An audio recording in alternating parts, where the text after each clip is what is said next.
Well, good evening, everybody. I just want to first say thank you to our elected officials and our staff and our city employees are here tonight. Thank you to all of you who are here, our citizens and the businesses that are represented. I've had the privilege for watching this city grow up for about 60 years. And have we had some growing pains along the way? Sure. Will there be some challenges in the future? You may have some challenges tonight on your agenda. Will we be able to work through those? I believe we can. And I just wanted to open with a short prayer of thanksgiving. Let us say thanks. Gracious Lord, I do give you thanks for the city many of us call home, the city of Port Orange, for all the hard work and dedication that has brought it to where we are today, and for all the hard work that's going to happen tonight and into the future as we continue to reach out and do our best to be a city that is open and welcoming to our citizens, that reaches out to the needs of our business community, that is just there for the quality of life that we're all looking for, to care for one another as brothers and sisters. We pray and lift up this meeting in your holy name. Amen. Amen. Amen. Thank you. Thank you, Pastor. I pledge allegiance to the flag of the United States of America and to the republic for which it stands, one nation, under God, indivisible, with liberty and justice for all. Will the clerk call the roll? Here. Here. Here. Here. Items 6 through 11 on the consent agenda. Would anybody care to speak this right now? Public comment on consent agenda items only? There being none, agenda approval. May I have a motion for the approval of the agenda for the evening? Motion to approve the agenda. I'll second. We have a motion and a second to approve the agenda for the evening. All in favor signify by saying aye. Aye. I need a motion for approval of the consent agenda items 6 through 11. Motion to approve. Second. We have a motion and a second to approve the consent agenda items 6 through 11. Call the roll. Councilman Dawson. Yes. Councilman Silver. Yes. Vice Mayor Burnett. I'm sorry, Vice Mayor Fremont. Him too. Yes. Mayor Burnett. Yes, 4-0. Citizen participation, non-agenda. We have a number of them tonight. So just shuffle them. No. He hasn't been the vice mayor for We got years. Lily Wiggins. Lily Wiggins here. There you are. Oh, okay. Come on up. Oh, I feel special, number one, huh? There you go. Well, my name is Lily Wiggins, and my business is at 4319 South Ridgewood. And today I'm here just to speak on our nonprofit program that we have here in Port Orange. It's called the Port Orange Stallions. It's an adult minor league football team. And we're just here to see if we can petition a council to help us out in this season, because we were a partner, but we did not meet the 50% residency, mainly because many of our players come from all over Florida. We have players coming all the way from Gainesville and Brevard County, Orange County, Seminole County. So we was just, when they switched over, it was we was already in our season. So when it switched over, we just got caught off guard, and we did not have what we need to have as of right now, how our relationship is with the Park and Recreation, which has been so gracious to us. So we just coming to you today to just see if you could just help us get through this season, and then we'll prepare for next season as we come back to Port Orange. And when I say help us, that we can, similar to, we had planned our finances and our schedule as we were as a partner. That's what I'm saying. We have no problem with paying for what we utilize. We just got caught off guard on that issue, and we just coming to petition the city and see if they could, just this one time, help us through this season. We only have one more home game to do, and possibly like 4 weeks of practices, and our season will be over. Okay.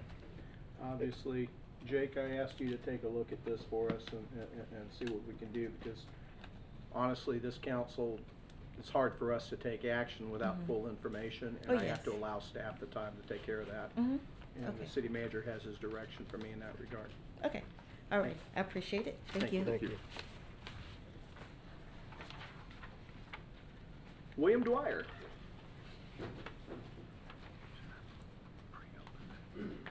Hello, council. How are you?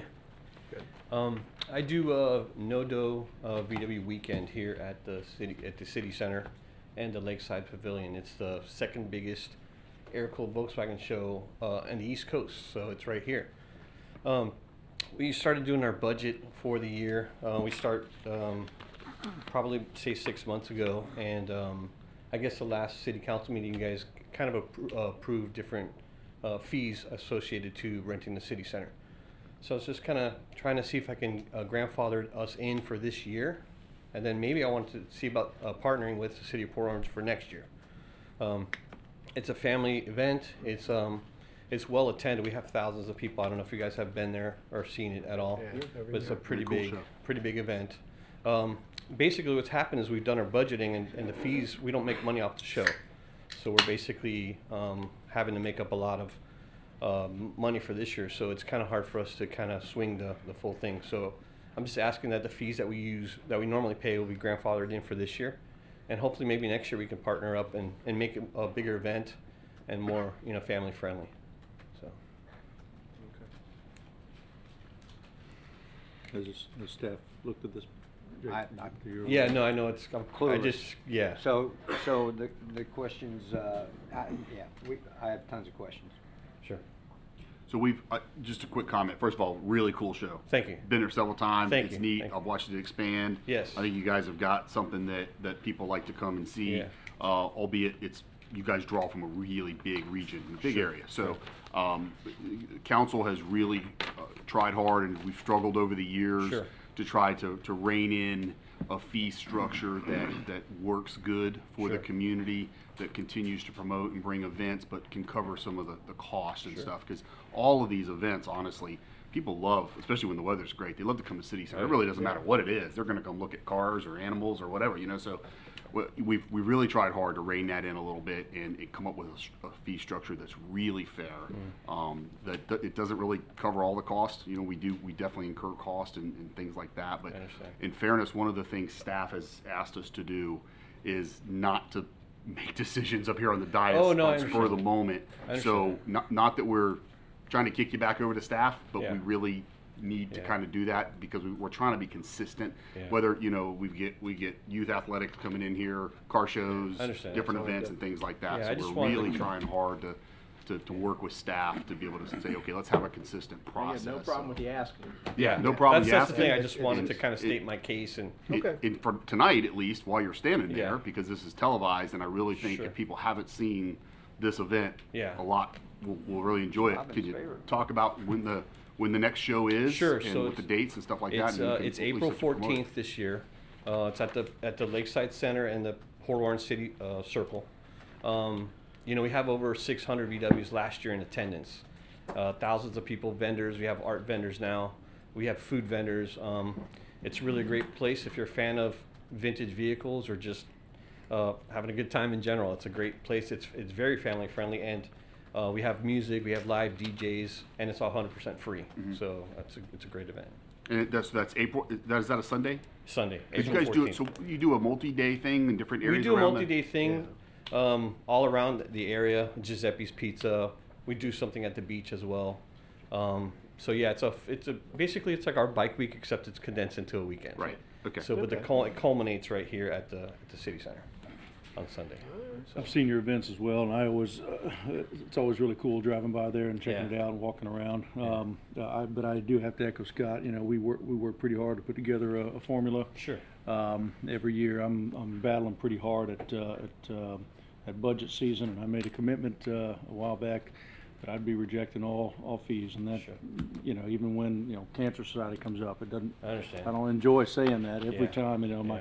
If I were to vote with my heart, then I'd give everybody a cut. Sure. But I've just so you know where I'm coming from. I That's understand. where. But definitely, also agree. I don't ever like to make any more decisions without having given the courtesy of staff looking at it. Sure. But I still, I love the biblical principle. You have not because you ask not. So Right. it can't hurt to bring it up. Yeah. I got no problem with you asking. Basically, what I'm doing is I'm going to give direction to the city manager.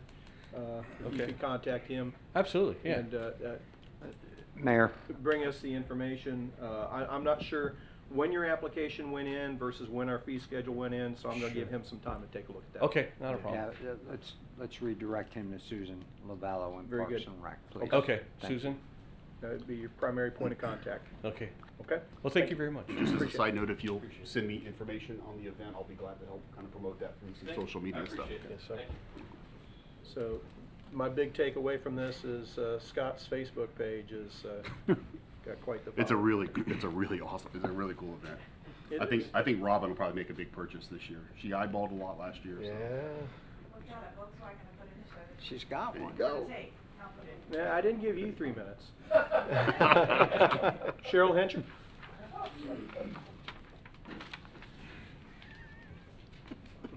Good evening, I'm Cheryl Hencher.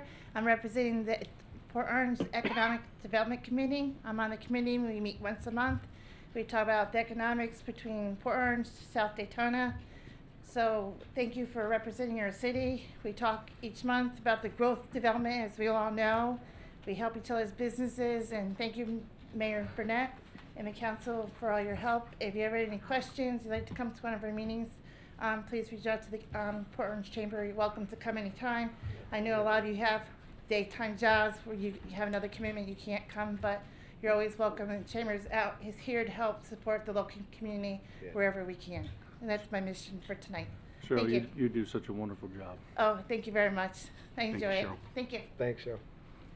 Just as a comment, that committee has recently done some legwork to reach out to one of the property owners in Eastport who had been disengaged for quite a while.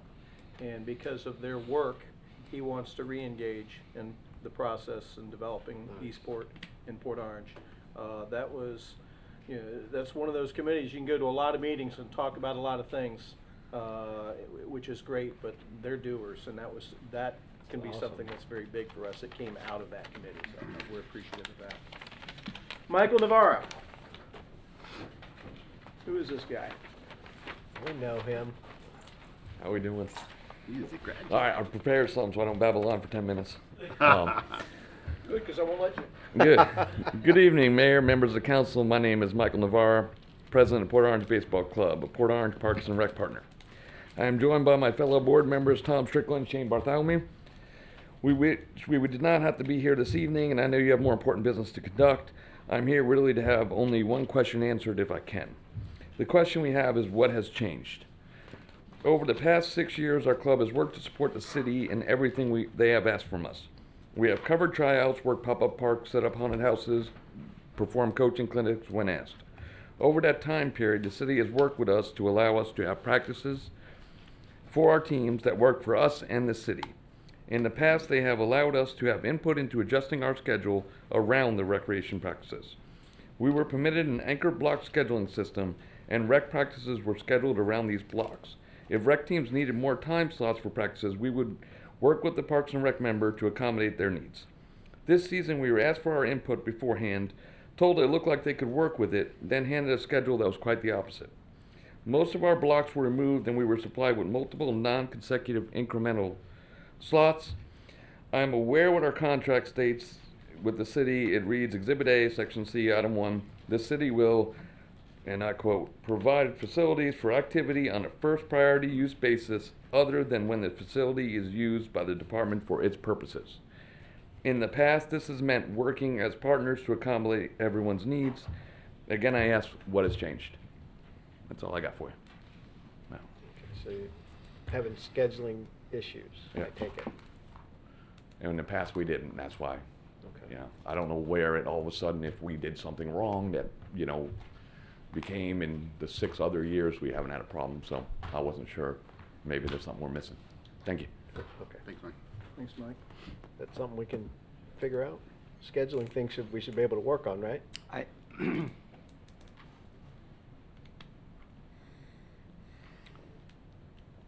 I believe Mr. Navarro may have spoken to Parks and Rec and knows some of the reasons why this happened. Is that true, Mr. Navarro? We know that some of the reasons have got to happen. Okay, you just asked, you'd like to know the reason, Okay. but apparently you already know the reason. Or some of it. Is that correct? It hasn't been adopted yet. That's our problem. We're being, to thing that hasn't been. Thanks for coming and chatting with me before you address council. I appreciate it. We'll take care of it, Mayor. Okay. Dennis Hoffman.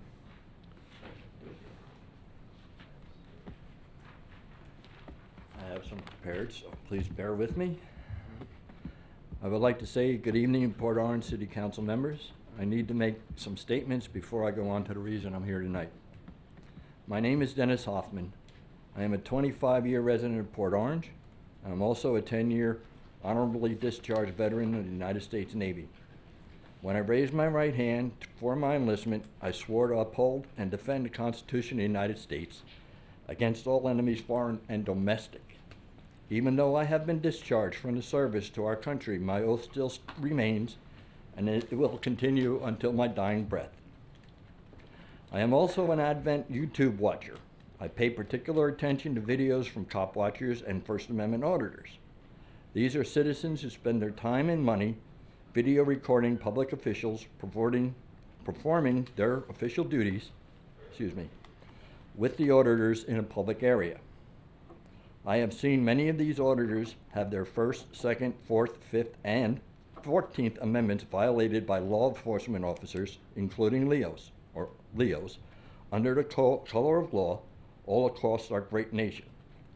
This includes Leos from various departments from within the state of Florida. Not only have Leos enforced their illegal will upon the auditors, but hired guns with badges employed by security firms have also. This has caused a great divide between citizens and people hired to protect us under the Constitution. Auditors have been handcuffed, held against their will, booked and placed in cages for days, weeks, months, tased, and shot at just for exercising the constitutional right. Some Leos have used phrases like suspicious activities, this day and age, and officer safety, even when no safety issues exist.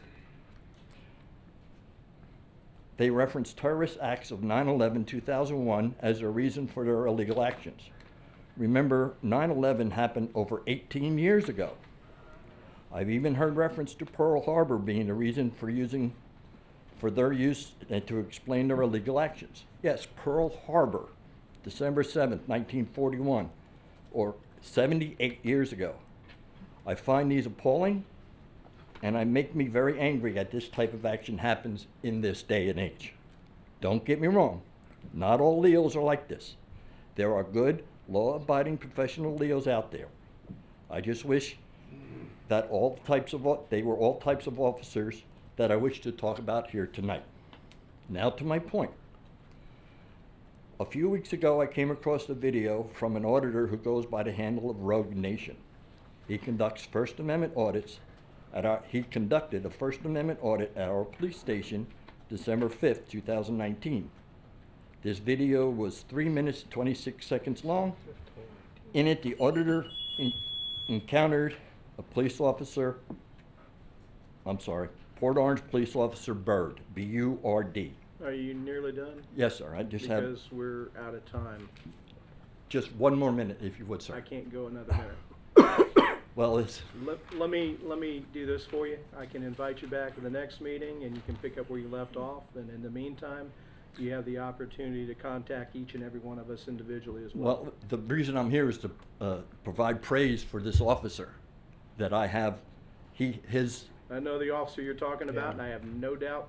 I like him an awful lot myself. I have to be consistent with the time. I understand. I have since talked to the chief. I've found out that Officer Byrd is now Sergeant Byrd, and I thank him very much for his service. Unless my counsel wants to give you some more time. He can enter that into the record. Are you able to make a copy? I'll motion to give him another minute. I have a motion to give him another minute. May I have a second? Second. All in favor signify by saying aye. Aye. Thank you. Thank you very much. Please reset the timer for 60 seconds and go. Officer Byrd made contact with the auditor, asked if he could help him. A short exchange between the two ended with Officer Byrd conducting himself in a very professional manner. He did not try to exert his will upon the auditor. In fact, the encounter ended in a quiet, friendly, and professional manner. This is why I'm here tonight. I wish to extend my personal thank you to Officer, now Sergeant Byrd, on the public record for him being so professional. So thank you very much for your time, and I appreciate your consideration. And If you thank want to leave that with us, we can go ahead and enter that into the record as well. Well, there's a little part on the bottom of it. Okay. What I'm saying is, I had no contact with the police department prior to this, but I have since tonight. Yeah. So that's- Thank you very much. that's And all. if you want it as part of the record, get it to our clerk okay. Thank you for your service. Thank you, sir. Appreciate you, Mr. Hoffman. Council comments? Start with Drew. Don't really have anything. I mean, we had a good meeting, a productive meeting, I felt, with the school board tonight, right before we started. And a lot of principals showed up, so it was nice to be able to have that interaction and you know, kind of get updated on the things that are happening with our schools as it relates to Port Orange. Only other thing, you know, there's a lot of people in town. We just finished race week. Bike week is coming next, and so I just want people to kind of be safe, watch out for motorcycles, and look out for all the extra additional traffic we're going to have over the next few weeks. Very good. Scott? Yeah, I've got a couple of things to go over. First, I just want to echo Drew's comments about the meeting this afternoon with our school board counterparts.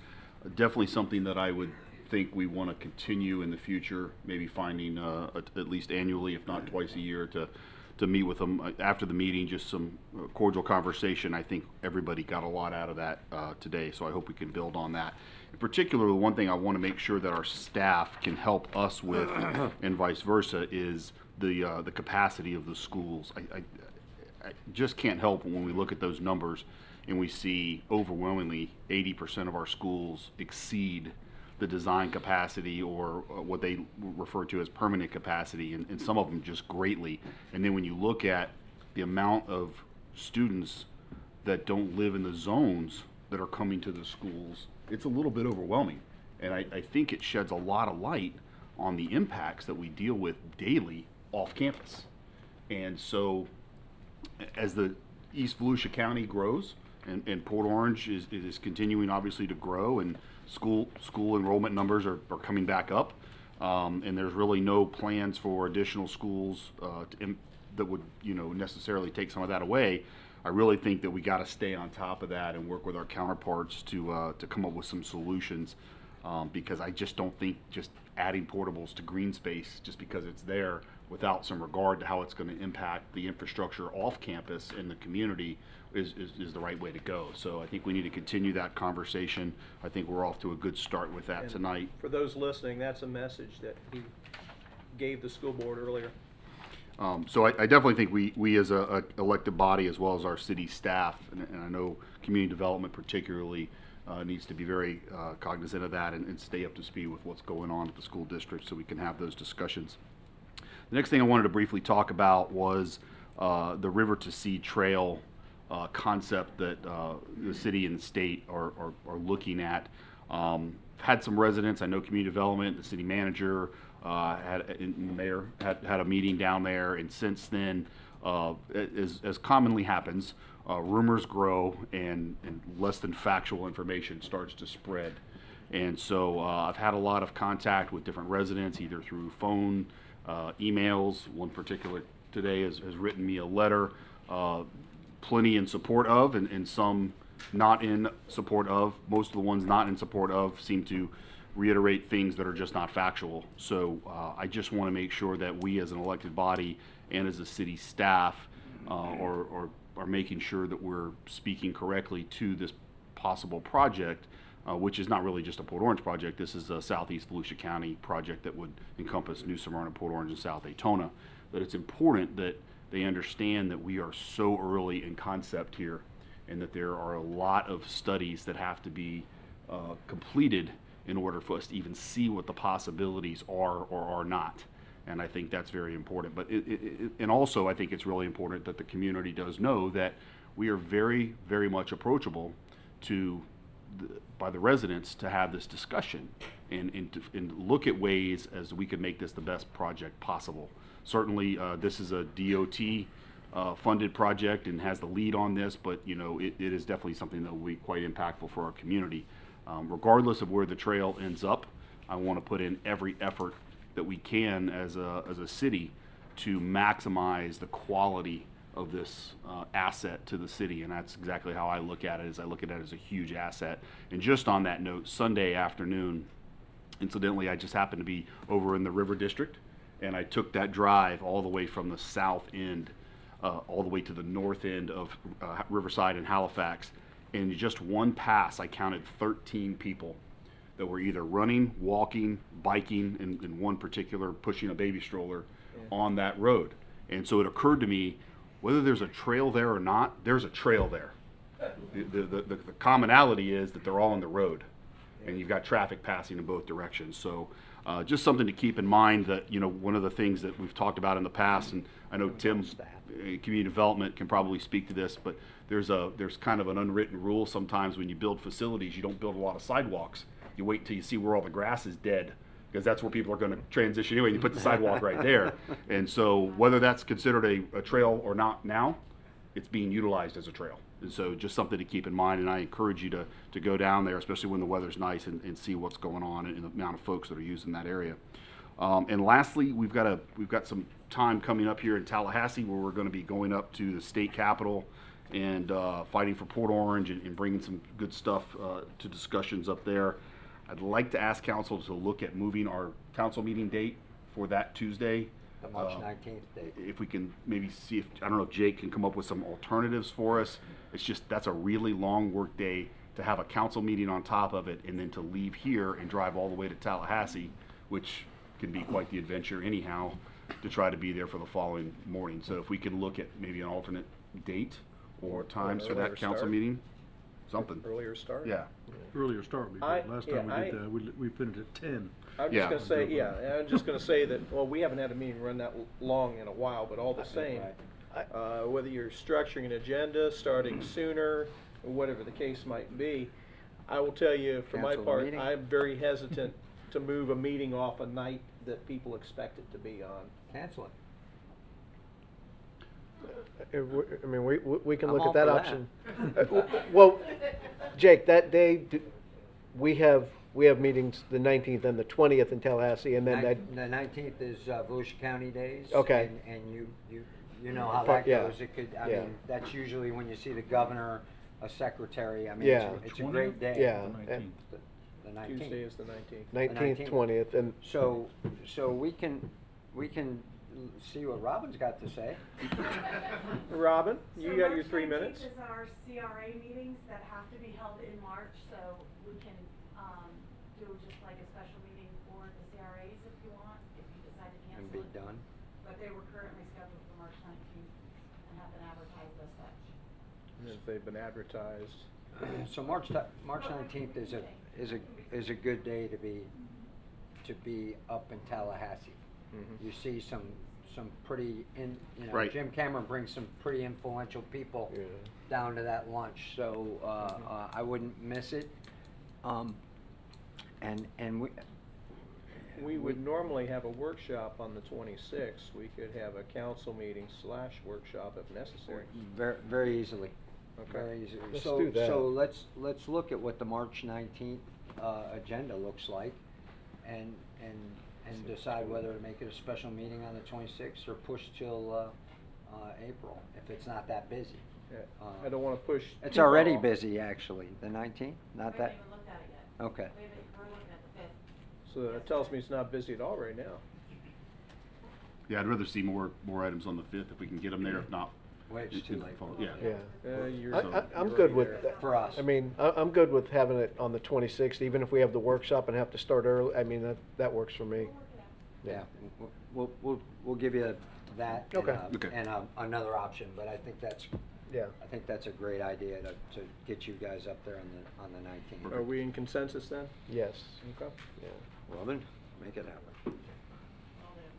What else you got? That's good for tonight. Nothing for me tonight. It was a good meeting today with the school board. I appreciated Jake setting it up, and I think Scott initiating that, and Mayor running it. Thought it was very well done. I appreciate the fact that that's a kind of a tricky role for you with your day job. I'm glad that they were very appreciative of your opinion, whether it be agreed with you or not. But the fact that they could listen to you and not have it affect your status one way or the other. We'll see you tomorrow. And if it does, let us know. I'm sure the News Journal will be interested. We actually have some job openings. Excellent. Okay. Work for you? The only thing I have is the elephant in the room right now is panhandling. I want everybody to know that all of us up here have had numerous conversations knowing that the Daytona Beach ordinance was coming with the city manager, and I'm sure that he's all heard 4 different voices, 4 different opinions, but basically the bottom line is that what might be a problem with 40 panhandlers in Daytona, 4 panhandlers in Port Orange, we look at it much the same way. Whatever it is, we're preserving our quality of life. I've heard different things from we are ready to we're limited to the things we can do. I'm very well aware, and I want you all to know that we are all very much aware that a panhandler has First Amendment rights just like anybody else. However, that does not stop our police department from proactive policing. They can go and engage those panhandlers because their First Amendment speech does not give them the right to put other people in danger to panhandle. Our police officers will engage them. Our police officers, if they have to do paperwork in the area to make sure that safety concerns are being addressed, whatever it is, they will engage them. If you see illegal activity, if you see panhandling and you're concerned, running to Facebook to report it is not something I recommend. But I do recommend calling the police non-emergency number at 756-7400, 756-7400. And our people will check it out. We've got men and women in uniform that do not mind engaging, because it's a good idea for the panhandlers to know that our officers are not necessarily there to harass them, but they need to know that if they're going to engage in illegal activity, we're going to be there to do something about it. So I would ask everybody watching, everybody listening, collectively as a community, we have a standard that has been set, and we're going to keep to it and hold to it. Help us be our eyes, be our ears. We do not monitor Facebook for illegal activity to go answer criminal calls of any way, shape, or form. So if you see something, feel free, call and report it. We'll check it out. If there's something happened, we'll act accordingly. If there isn't, the officer, whoever it is, he or she will engage the person in a friendly manner, find out what's going on, and we'll monitor it. But anybody that says there's very little that we can do because of the First Amendment, not true. We can do that, and we will. We're concerned about it.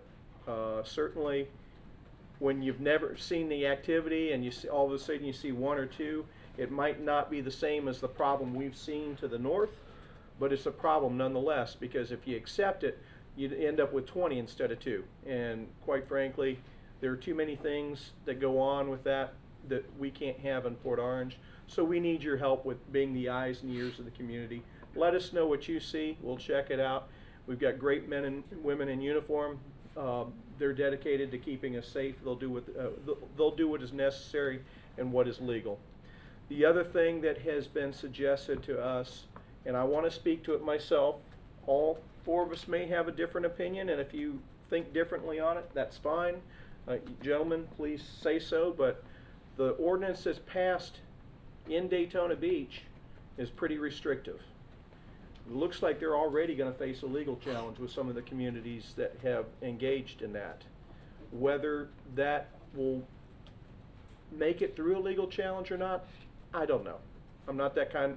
I don't play a lawyer on TV or anywhere else for that matter, so I can't say whether it will or not. But if I see something that we can do that obviously is going to face a legal challenge if I do it, then I've got to think twice about what it is that I'm going to commit the citizens of Port Orange to spending their tax dollars on and defending it.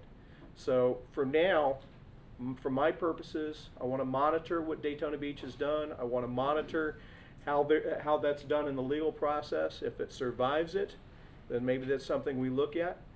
If we do the things we need to do about panhandlers, maybe we don't need it at all, but it might end up just being a tool in the toolbox.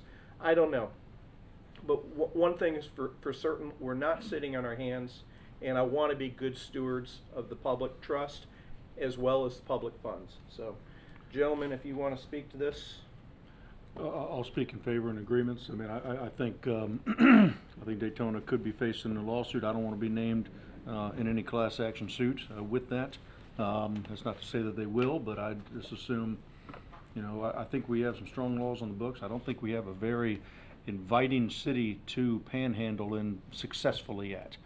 We don't have the, you know, we already have laws. You can't walk on the medians. We don't have the corners that are very accessible to the cars.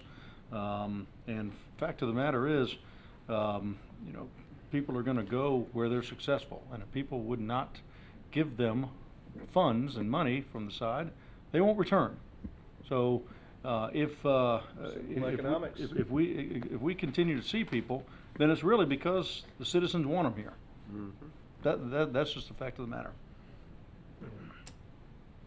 Gentlemen, anything else on the topic before we move on? Yeah, I'll just, so I didn't realize we'd be speaking about this tonight, but obviously I think all of us have probably had some phone calls and emails and contacts from residents asking questions, and I think that's great, and it's opened the door for a lot of dialogue. You know, I wish Daytona and St. Augustine the best for what they're doing. Absolutely. And you know, I've seen both those cities struggle for years with this issue. It is certainly something that has had great challenges. I've done a lot of research on this. I've read a lot of articles, a lot of legal opinions, not locally, but all over the United States. Cities with big, deep pockets and big checkbooks have tried a lot of different things. They've been unsuccessful, and it has cost them dearly. So I think the mayor's comments are very well taken, and I think at this time, for right now, in the best interest of our community, is to hope for the best for Daytona, hope that this works out, that they can withstand legal challenges that'll be coming, they're already writing articles about, and see how this plays out in the federal courts, because ultimately that's where this is headed. And so we'll see. In the meantime, I think Port Orange has had a long history, and here's what I've reminded several of the residents. If panhandlers wanted to be in Port Orange, they would have been in here a long time ago in mass numbers. They don't want to be in Port Orange for a lot of other reasons. The other thing is if these particular ordinances that have been adopted and activated in Daytona and St. Augustine, if all cities across the state of Florida, 400 plus, and cities all across the nation thought that these things were ironclad and ready to withstand the courts, they all would have adopted them quickly. And so I think there's some reservation, but there's some hopeful reservation. And so that's what, you know, my take on it is that, you know, I applaud Daytona for trying. They needed to try something. I really do. I'm a fan. I hope it works out. I really, really do. And certainly I'm sure cities all over the entire state of Florida are watching this. Not to get too long-winded on the topic, but, you know, I've traveled all over the state in the last year or two. This is not a Daytona issue. This is not a Port Orange issue. This is going on all over the state of Florida. Whether you go down to Naples, St. Pete, Tampa, Jacksonville, Tallahassee, which we'll be going up to, you'll see firsthand, the state capital. They're everywhere. And so it's panhandling is really an epidemic across the country. I was out in Utah over the Christmas break, and they were everywhere in Salt Lake City, Utah. So this is a big problem, and the federal courts have not ruled favorably for the municipalities to act with ordinances that we feel would generate what our communities are looking for and help us with these issues. And to Chase's point, a lot of people tend to confuse panhandlers with people that are homeless. And I'm here to tell you that a panhandler is not necessarily homeless, and a homeless person is not necessarily a panhandler. And there are a lot of folks out there that dress up to look like they don't have a dime to their name, and they got pockets full of cash because they are portraying themselves to be something they're not, and they're frauds. And people are giving them money, and they're filling those pockets with cash. So, you know, my recommendation is if you've got extra money and you want to donate and help homeless folks and people that are in need of services, there are a lot of great organizations here in Volusia County that you can do that in the right capacity and where there's some oversight and really truly helping folks instead of taking that risk that maybe this person really needs it and maybe they've really got more money in their pocket than I do today. And so that would be my message right now, is to utilize those charitable organizations that are tried and true and been well tested in the community and serve greatly. And then that's where I think those dollars will come, because if we're not giving those money out there at risk to panhandlers, then I think Chase is right. Then a lot of times they're going to go look for other communities where that's going on. Drew, you got anything to add? No, I mean, Scott kind of touched on my point that I was going to say. You know, if you're in a position to help and you can help, don't help the individual on the street corner. Go to the organization and help that organization and do it the right way, because they can get help out to, you know, many groups that do the, you know, there are plenty of places that feed them and do this and house them when it's cold and all that. So I'd recommend not handing your cash over to an individual on a corner, but perhaps an organization that can help an entire group of people. I think it goes a lot further that way. So that, you know, is all I wanted to add, is, you know, help the organizations that help the individuals. Appreciate it. Yep. Thank you. With that, moving on, board appointments, interviews, reports, Citizens Advisory Committee, TPO. Mr. Bobby Ball. Bobby Ball.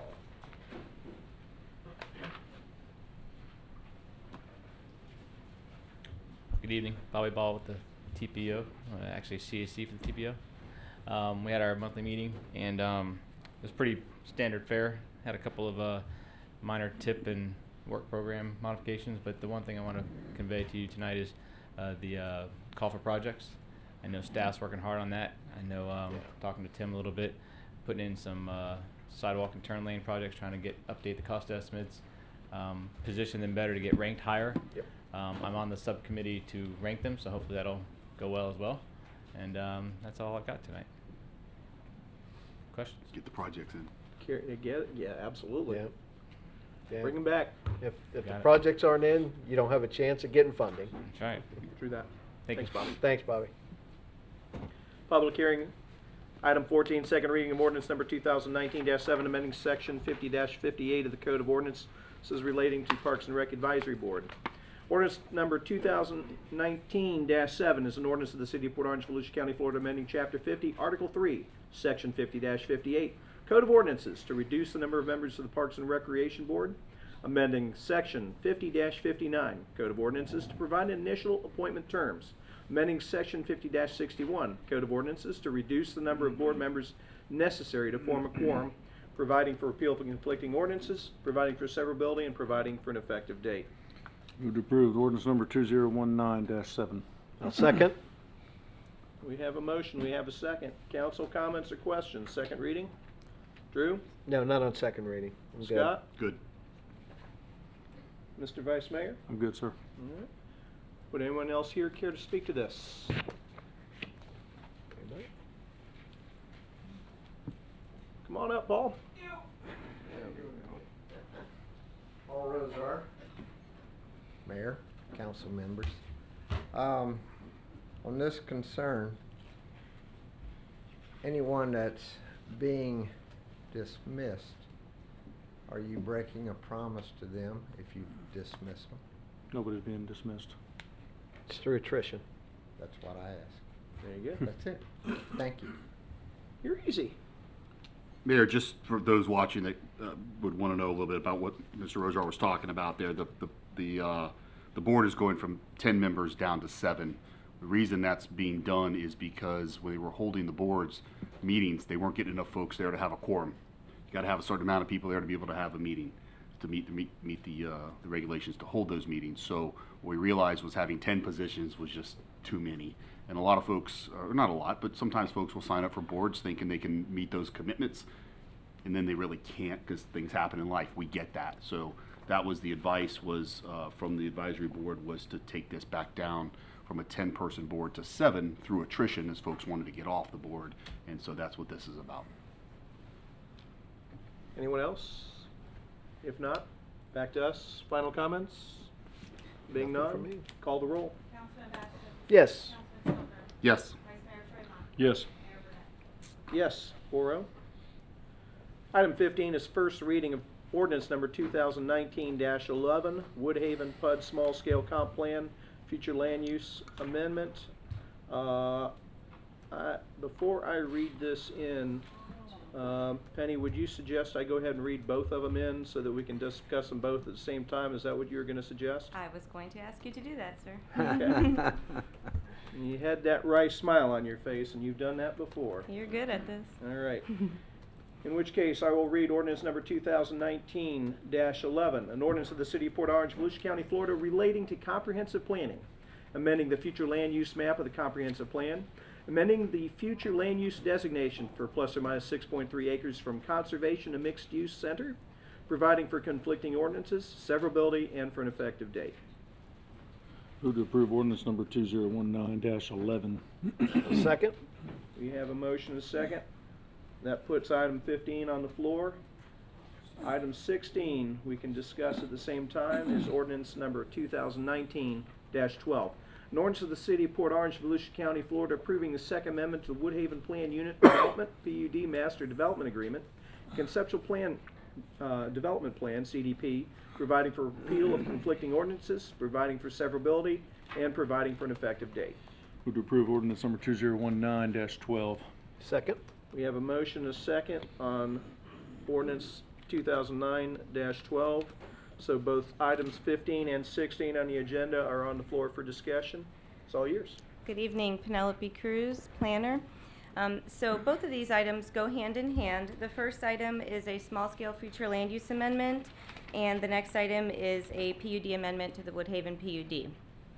In 2009, just for some background, the City of New Smyrna Beach, the staff at the time back then, had requested that a 400-foot buffer be created along Pioneer Trail between the extension of Williamson Boulevard and 995.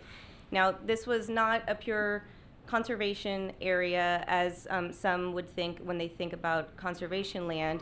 What this was intended to be, and the way it is actually written in the documents, is a landscape buffer that also allows for stormwater ponds, just kind of a passive area to buffer the mixed-use node from Pioneer Trail. That was in 2009. In July of 2018, the City of New Smyrna Beach approved the Shell Point Colony PUD with a 25-foot landscape buffer along Pioneer Trail and a 200-foot building setback. So with that in mind, the amendment is requesting to amend this buffer area here from a 400-foot wide width down to a 200-foot width, and that would be in order to be consistent and competitive with the PUD across this street, as to not put into disadvantage the properties in the City of Port Orange and attracting future tenants. Just wanted to make clear that although the approximate 6.3 acres of land is proposed to go from conservation to mixed-use node, it does not in any way increase the number of residential units or non-residential square footage in the PUD. The Woodhaven PUD is limited by an existing comprehensive plan policy in the future land use plan that caps the number of residential units and total square footage that can be built in the overall PUD. That policy is not being changed, so although this future land use amendment may change the color on the map, it doesn't change the amount of intensity or density of the PUD. Does it have any impact on conservation area? No, like I said, this area here was more of a landscape buffer, stormwater passive area. It wasn't pure conservation. And actually, as part of the discussion at Planning Commission last month, the Planning Commission, well, I was going to get into this a little bit later, but I'll go ahead and mention it now. The Planning Commission actually requested that, just in good faith, as before this item came before the City Council, that they would add one more item into item 16, the PUD amendment, to require 6 additional acres above and beyond what's shown on their concept plan for their PUD to be preserved in a future phase of the PUD. And they did that. They agreed to do that in good faith. God bless our Planning Commission. Yeah. So moving on to the PUD amendment. So the PUD amendment includes 4 items. One of which is consistent with the future land use amendment. It's to modify that buffer along Pioneer Trail from 400 feet to 200 feet.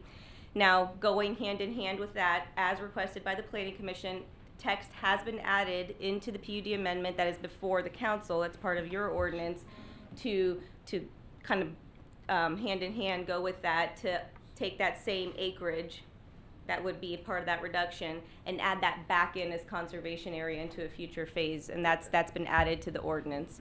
The other items are a request to modify the landscape planting requirements in the 50-foot wide Williamson Boulevard buffer for phase 1, and that's primarily because of the grade change between where Williamson Boulevard ended up being built and the adjacent property. There's about a 6-foot grade change and makes it just physically challenging to plant the trees where they're supposed to normally go. And so there's language in there how to address that. Also some language about in lieu of having those particular trees there, having a nicer, more beefed up entrance way along Williamson Boulevard with a nice entrance sign and landscaping there. And that was addressed. You can see more detail about that in the staff report. The other item was to allow some flexibility for the I-95 buffer, to allow either an 8-foot tall opaque PVC fence or a planted landscape buffer in that area. And the last item was to add standard language that's already in our city's land development code regarding subdivision variances only for the Williamson buffer.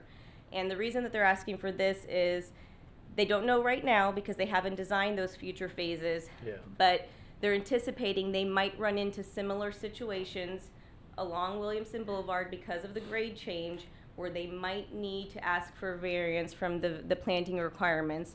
And they're just asking to be able to follow the standard city process for subdivision variance, which goes before Planning Commission and City Council. So they're just trying to think out into the future about things that they might encounter. So with that, the staff report got into all these in a lot more detail. Don't want to take up too much of your time, but I'm here to answer any questions you might have. And the applicant's also here to answer any questions you might have. Penny, back up your slide to the, there you go. Okay. Gentlemen, before we hear from them, let's take a look at these one by one. Do we have any questions about modifying the landscape planning requirements? Do we have any questions about that from Ms. Cruz? No. What about the opaque fence? The only comment I'll have on the fence is that one of the things I'm hopeful for is that when the plan gets finalized for a Pioneer interchange, I know that looking across the state of Florida, as DOT and their partners have done interchanges, a lot of times that's your best opportunity to try to get them to also help fund, a really nice structured wall. You've seen that up and down the I-95 corridor all the way down into South Florida. So, for me, I'm okay with that now, but what I'd like to make sure we don't miss the opportunity is to try to help support that in our discussions when we're in Tallahassee, as a matter of fact, because I think that the design of this community, for some that maybe not realize, initial design, if memory serves me correct, was the Williamson kind of split what Woodhaven would have been, and then that was changed, and we pushed Williamson, or they pushed Williamson all the way out to save more parallel wetlands. To save wetlands and also take traffic closer to I-95, which I think it does make for a better project in the long term. So while I think that was a great move, I also think that if as we move forward into this, well into the years, if we can keep that on the radar to look for an opportunity to support that as part of that interchange as well, if we can secure that kind of funding from the state, let the state do that. But we'd love to be able to preserve those wetlands in perpetuity. Yeah, and just in general speaking, Mayor, it makes sense. I actually went and rode out this weekend and looked at this particular area and looked at what New Smyrna did, and so it does make some sense to mirror what New Smyrna has done on that side. And a lot of times when we're talking about landscape buffers and things, we're trying to create these buffers between the residential communities from the commercial communities. And in this case, what we're talking about is one commercial community divided by another commercial community in a roadway. So I think that this is a pretty easy on the eyes kind of thing. I'd agree. Yeah. At some point, Pioneer Trail itself, with the expansion out there, the county's going to have to look at expanding that road, signalizing fully Tomoka Farms and Pioneer Trail. Absolutely. We're already looking at the engineering of a potential I-95 interchange there, which has got to happen at some point. Otherwise, all that traffic is continually funneling to the south and to the north unnecessarily. The question I have about the fence is, how is that a change from what we're currently allowing? So currently what the MDA, their regulations are bound by the MDA, and so their master development agreement only provides for a planted landscape buffer. So what they're asking for is in lieu of that, once they were out there under construction, they felt that the 8-foot PVC fence would provide better screening for the homes that back to that area. And so that's what they're asking for, is to have that option. Okay. Questions, council, about the third item? We talked about the buffer on Pioneer in the last item, and the first of the two items is presented. Questions? No, that's the one that specifically, I guess, would be mirroring what New Smyrna has done Yeah, on the other correct. side. Yeah, and that's, yeah, that makes sense. And the to- final one, add standard language referencing subdivision variance. I think that that just support the proper language to support the Yeah, that makes sense for the secondary. future requests and everything. I mean, it just, yeah, that is something that, you know, I isn't cer- out of line. I certainly like being able to keep our options open to be able to review what's going on and yes or no and offer suggestions on improvements. I see people smiling back at me because they know the suggestions we make usually come with a price tag, but that's okay. I think that they want quality just as much as we do. Yep. Any other questions for Ms. Cruz before we move on to, okay. I'm sure that somebody here might want to speak to this, that might have something to Anybody? do with that piece of land No? and what might be happening out there. Who might that be? Good evening. For your record, David Haas, ICI Homes, 2379 Bevel Road. I think the staff did a nice job of explaining what we're doing out there. There are some topography challenges on that site. The road ended up a little higher than we had anticipated, and the drop-off is pretty significant. We would have planted trees adjacent to the roadway that you would have seen the tops of the trees, but they would have done no good there. We are committed to a quality project, and we'll make it a quality project. I did say at Planning Board, and I want to repeat it, this is ICI Homes' 40th year in business, and Maury Hosseini started the company 40 years ago, actually this month, I believe, and the first two houses that he built in Port Orange. We're committed to quality projects in Port Orange. We feel like we've been a good partner, a good neighbor for the last 40 years, and we plan to continue to do that. So appreciate your support on these changes, and I think it will make for a better project. I'm happy to answer any questions you have. For my part, I've got to say that yes, we insist on quality, but I think that you guys have found that quality is profitable. Absolutely. Chase, got anything? I'm good. You know, I always like when they go above and beyond, and you know, it's just a lot of hoops to jump through already with some of the expectations we have. But anytime I hear a developer going above what's requested, you know, that's always good coin in my bank. Thank you. Scott? I definitely think the like I mentioned earlier, I think the decision to take Williamson and move it out there was really a great idea. You know, that's hard when you know, a long time ago we met and we looked at, you know, conceptual plans and stuff like that, and you know, even though a lot of times they do a great job laying that out, it's just so hard until you can drive out there and see it. But now that that's open and you can kind of see, okay, this is how those arteries going to wind through here, and this will be where all the homes are and how they're going to be separated. And I do think it's it was a great idea, and it's going to yield a much better project for that area out there. Thank you. Absolutely. Thank you. Yeah, I've seen where too, I guess it's FDOT has done some plantings along the interstate there, I guess to kind of shield that, and as those trees grow, that'll help provide some shielding. Is the topography challenges, is that why you're going with 8 foot instead of a 6 foot fence? Correct, yes. To kind of give that extra 2 feet? That's correct. Okay. Yes. Okay. And we're going to continue to pressure DOT on additional plantings along 95. If you recall, there was a lot more vegetation there before they 6-laned, and they took that out, and we're making sure that they are aware that they opened it up and that we need their help to close it back and to landscape it and make it look better. So Hey, tell them to it's plant high on our list. Tell them to plant more of that bamboo, because once that stuff grows in, man, it's a nice visual appealing, but it also gives a really nice divide to some of that stuff. So. I like it. I Takes think it's off, gonna, yeah. it's a special bamboo, clumping bamboo, weaver clumping bamboo, so it's not gonna grow out of control like a lot of bamboo. So it should create It a doesn't nice get visual. 90 feet tall. Yeah, yeah. So Don't get me going on bamboo. Maintenance Anything issues else? on Yorktown, but that's a different story. I just remember when Alan Green sat in this chair, he hated palm trees. I sat down there and I loved palm trees, so we always had those conversations. Any other questions? Not for me, no. thank you all very much. Thank you. Appreciate it, David. Let's give the public a chance to, on items 15 or 16, would anyone here care to speak to it? Robert? Come on, Robert. I think Paul had his hand up too. I think Paul wanted to talk too.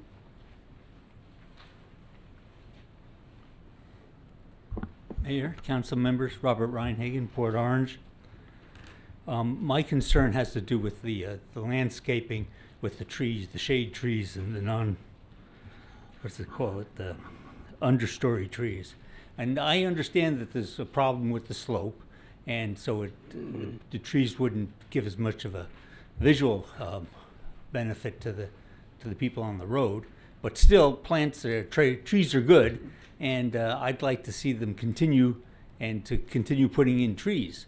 And so, although they're going to put in other kinds of shrubberies, they could still put some trees in, and that's what I'd like to see you do. When I went to the Planning Commission meeting, and they all but one of the members of the board there, the commission, spoke about the PVC vinyl, whatever, fencing, and they all talked about what an eyesore it was and what a problem it would be and susceptible to storms.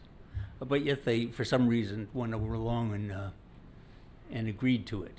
The other thing is my understanding in reading this information is that they have already started planting the hedges. And to me, between the PVC fence and the hedges being done before they have approval of it, I think it's pretty disrespectful and sort of arrogant on their part. And so I would ask that, for one, that you require them to put in the trees that they were already committed to. And what you do with the fence, yeah, I don't know. Thank you for your time. Thanks, Robert. Thanks, Robert. Thanks, Robert. Who else? Come on, Paul. Council members. Mayor. What was said was, Hey, Paul, state your name for the record. Paul okay? Rosar. Thank you. Thank you. Knock yourself out. Okay. 400 feet to 200 feet. That's a lot of footage between Williamson and I-95. We already heard the gentleman that's building the units. There's not going to be any more units built. So my question is, why would you lower this buffer in the first place? I think I-95, why do you want to go out with and stick some fence somewhere and try to put up trees just to lower a buffer? Why don't you just keep it as it is in this particular area? When they say 6 acres of conservation land to be preserved in a future development phase, where's that?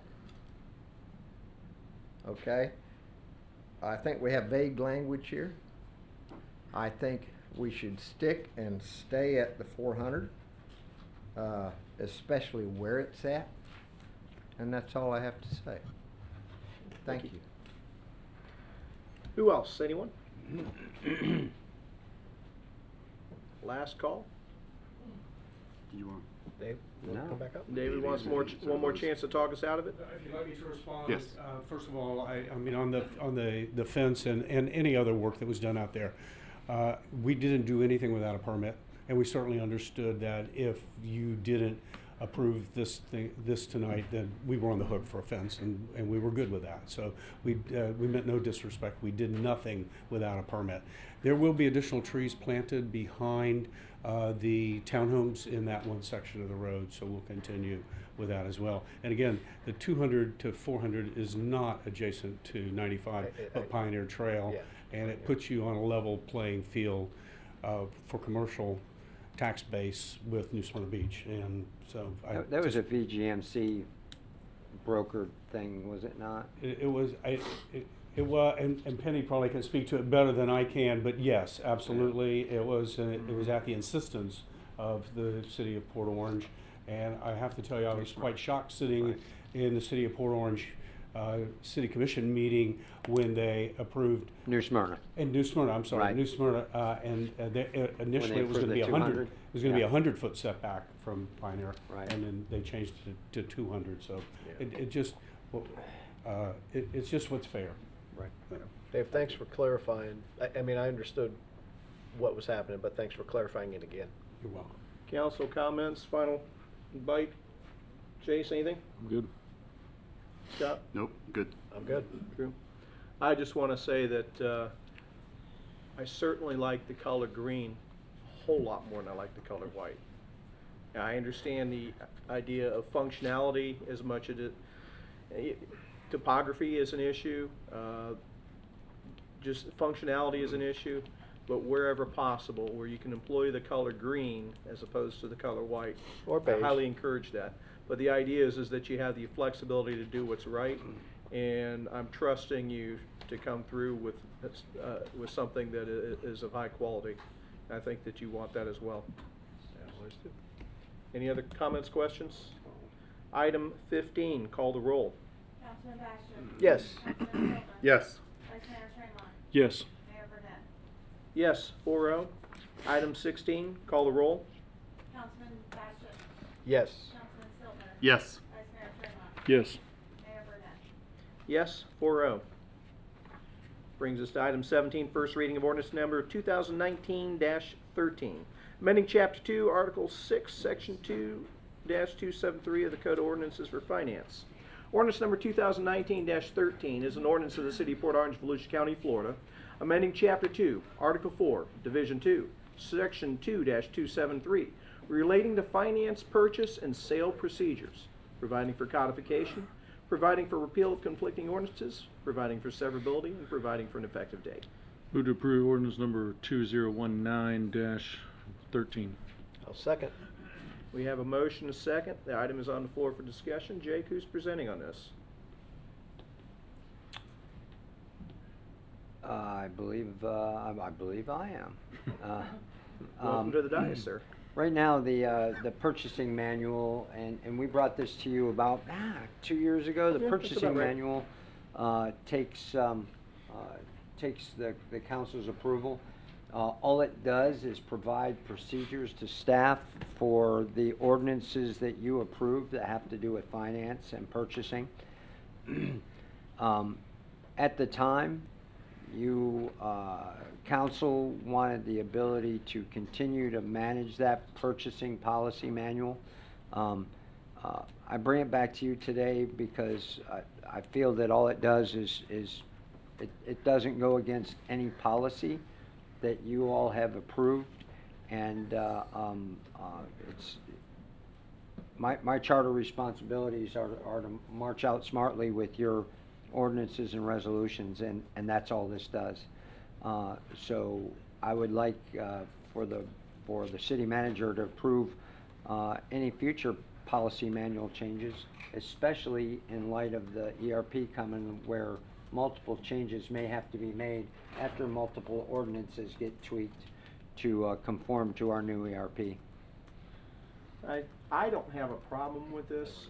What I would like to do is I certainly have like to reserve the right, as usual, to use my voice to give consent or displeasure if something comes across as something that raises a red flag. So we have procedural manuals for documents for a ton of stuff we do in the city. This is the only one you all look at, and if you interpret the charter the way I do, some could some could say it's encroaching on the charter requirements of the city manager. I don't see it as that way because we're a team, but I'm just trying to get things done without having to bring it to you. Well, You're welcome to look at it at any No, time. and that's fine. It comes to the question, there's a big balancing act that we as a council always have to, achievement of efficiency versus oversight. You bet. And sometimes the two don't always agree with each other. And I don't have a problem with the efficiency of this, so long as the policy manual is, and any changes are supportive of the policy that we march forward in response to good fiscal responsibility, being good stewards of the taxpayer's dollar, and executing a budget that this council passes. The first thing I would do is take the words policy out of the manual, because it's not policy, it's purchasing procedures. It is procedures, yep. Policy makes it sound like a guideline, and it's not a guideline. Nope. I concur. Comments, questions, council? Just a quick comment. So it wasn't all that long ago before most of us sitting up here on the dais, including myself and the city manager, and I don't know, Mayor, you've been up here a little while, but Port Orange went through a period of time where we had some heartaches and some issues in our finance and purchasing, and those have been long put behind us. But one of the things I want to make sure we're doing is we're reestablished, and I think we have reestablished the trust in the process and our staff and the city manager and his team. And I want to make sure that council, as we take measures to maintain good oversight, and I think we do that, I also want to make sure that we can improve efficiencies where they can be done. And one of the painful things that I just really wrestle with sitting on the council is the speed at which government gets things done.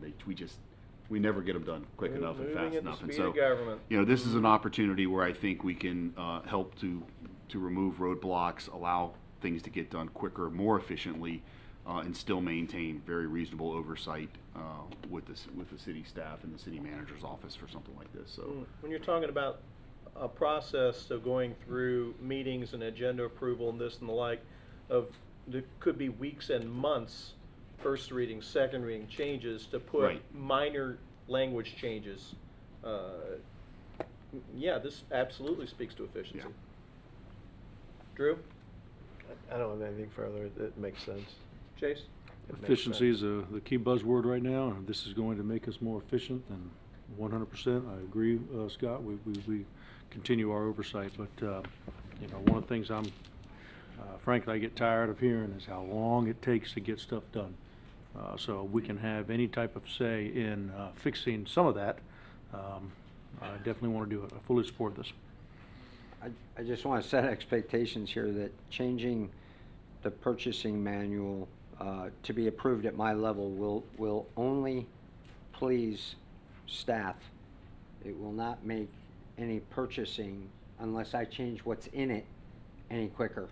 So we still have many, as a government, we still have many rules that we need to follow. I can't go out and buy a $37,000 anything without spending a couple days worth of research. So that won't change because that's what your ordinance tells me I have to do. We have a great team in finance, and you know, another data point is when we were knee deep in that problem, it was because people weren't following the purchasing manual. So if you're not reading it, it's not doing us any good. But I do appreciate where I think this is going, and we'll do our best. This is certainly one where I wish Bob was here, because 6 years ago when he and I were on council, the key word is accountability. And a lot of those people, I hate to say it, they're not here anymore for a reason. The people that are here in their stead are here for a reason. And we're empowering you, but we're also, as a council, we hold you accountable to make sure that things are done Yes, sir. in a just and proper way. Yes, sir. Final comments from council before we go to the public? Anybody else here like to speak to this item? I see no one. Back to us. Call the roll. Yes. yes. Yes. Yes. 4-0.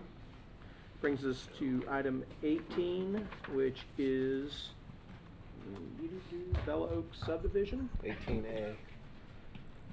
18A, recommended motion is to approve the release of the following easements: tree conservation easement, access, maintenance, and drainage easement, ingress and egress easement, perpetual access, maintenance and drainage easement, on-site facilities easement, and temporary access, utilities and drainage easement to Gatlin 2 LLC, and to authorize the mayor and city clerk to execute the release documents attached. And on item B, the recommended motion is to move to approve the final plat and plans for the Bella Oaks subdivision, and I would accept one motion for both items. So moved. Second. We have a motion and a second to approve both items A and B as recommended. Penelope Cruz, planner. So the first item is the release of easements that were adopted, that were put in place, back in 2007 with a prior version of development for this site that never actually came to be. They were recorded in the location that certain infrastructure and driveways were going to be with that prior development, and are now being released because that's not consistent with the current design. And the next item is the subdivision plat. On that plat, you'll see the new easements on that plat that reflect where the actual infrastructure is planned for. So the first item has to happen in order for the second item to happen. And as the council probably will recall, back in September, we were before you for some subdivision variances, where the applicant was asking for some variances, basically to convert a project that was already approved, had a development order moving forward as 138 townhome condominiums, and as they started construction, decided that they would like to convert it to fee simple lots. They didn't want to change the layout. They wanted to keep the higher conservation areas and things like that, common areas that were required with the site plan, but they wanted to create fee simple lots to increase home ownership. So the project didn't change as far as layout or anything from what received a development order in 2017. The only difference is that they're trying to plat the lots now to increase that home ownership. So we kind of got into a lot of detail last fall on this. This is basically just that last step to come before you with that plat. And so that's what we're here for tonight. There is one more item that will be before you in a coming meeting, probably in March, and that's the license agreement for the improvements along Carlisle that was discussed back in the fall too. Some of that nice landscaping and signage that they want to add to Carlisle.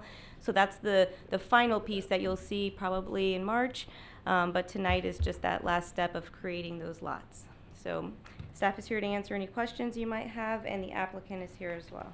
Any questions of staff, council? I have none. No questions. There being none.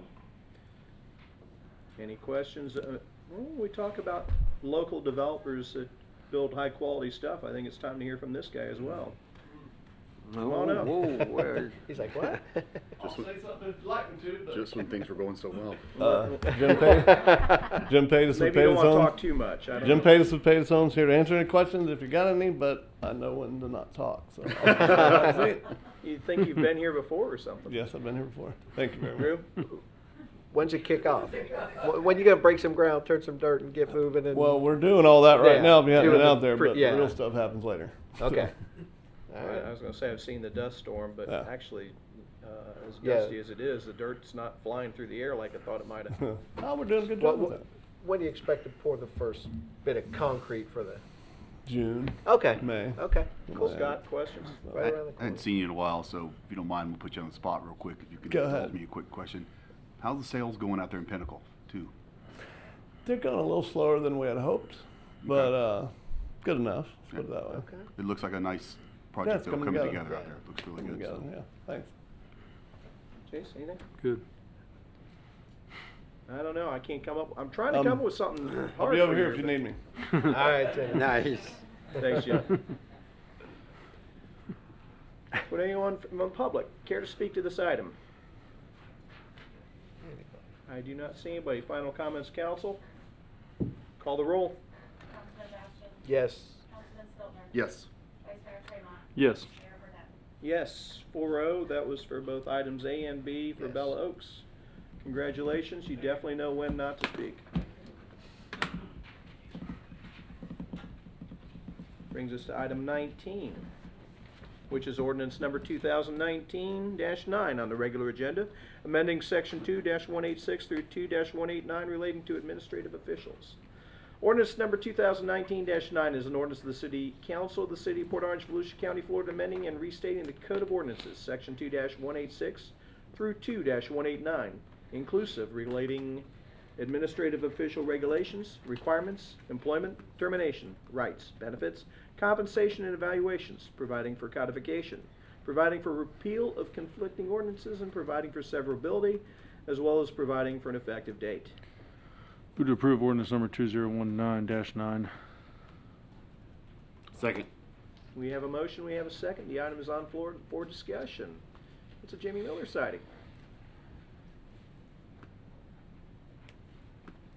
Good evening, Mayor, Council. Jamie Miller, your Administrative Services Director.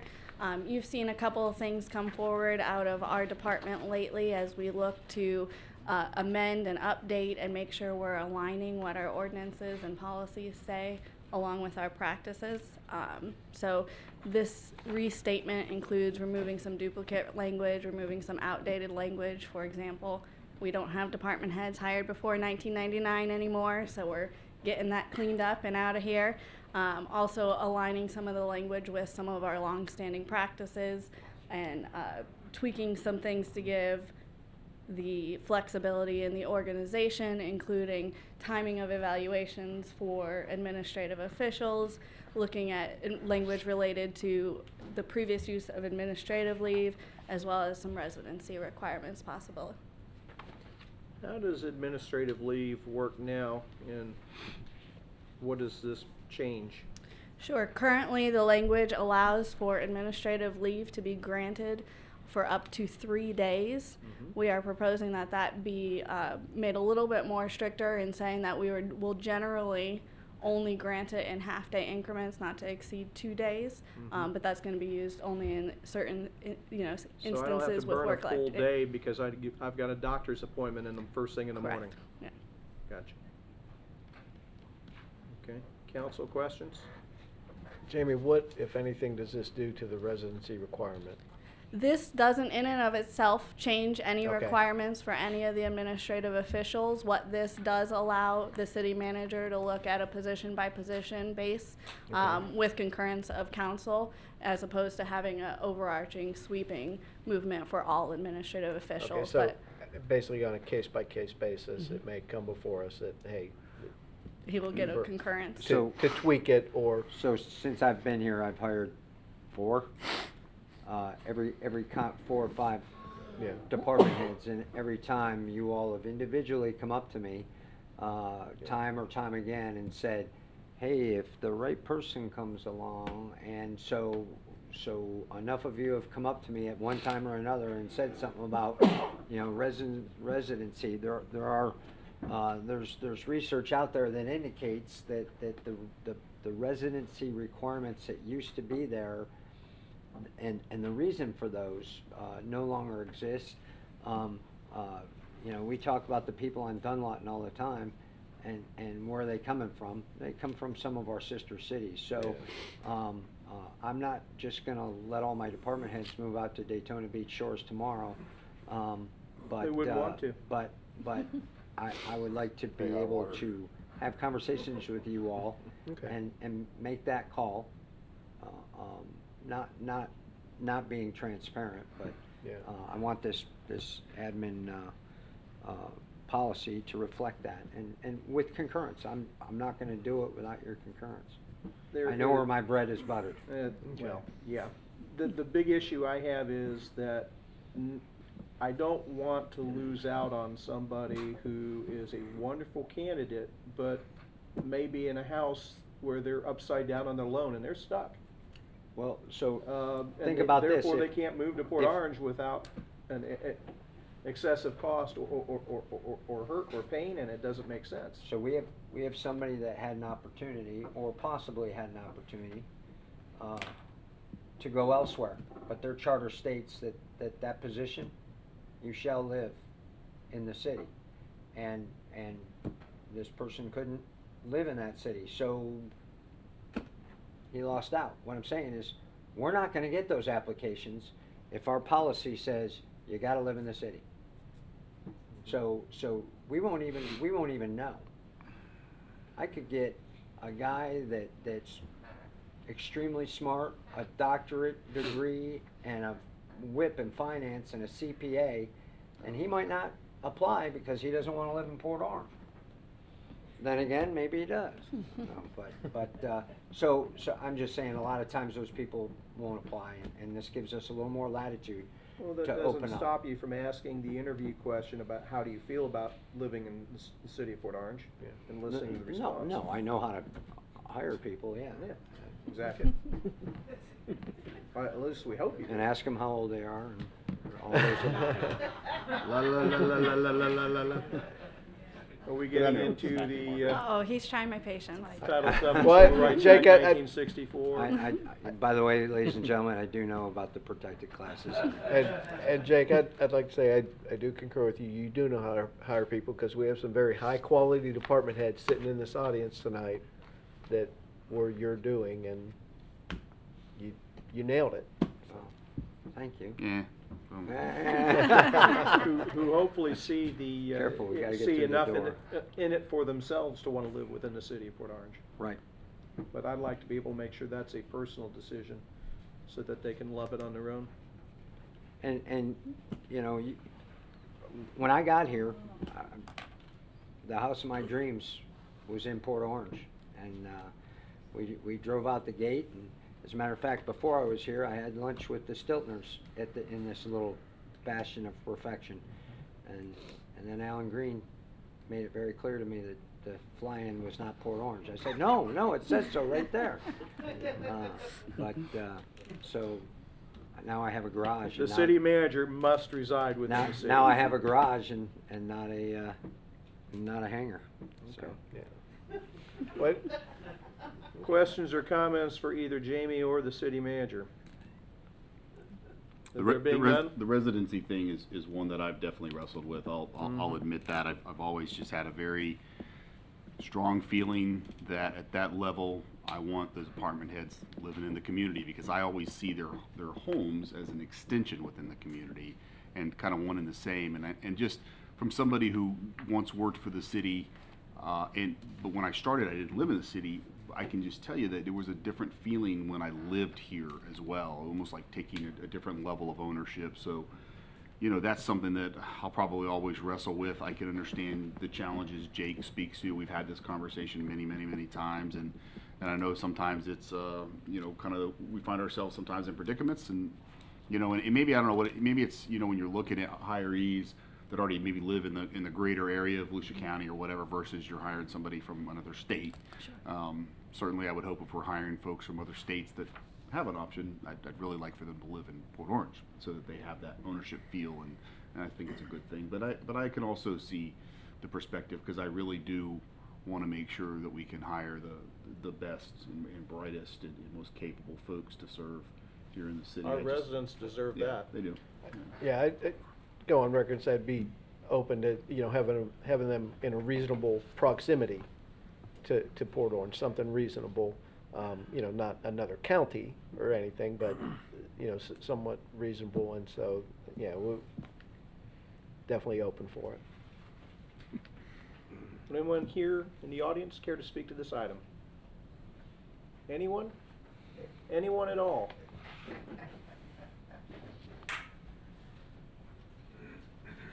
Paul Rosar, Mayor, Councilman.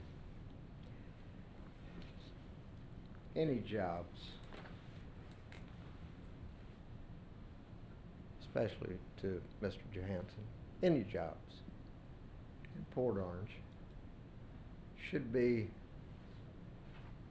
given to a person that lives in Port Orange a first run at it before pulling someone outside of Port Orange.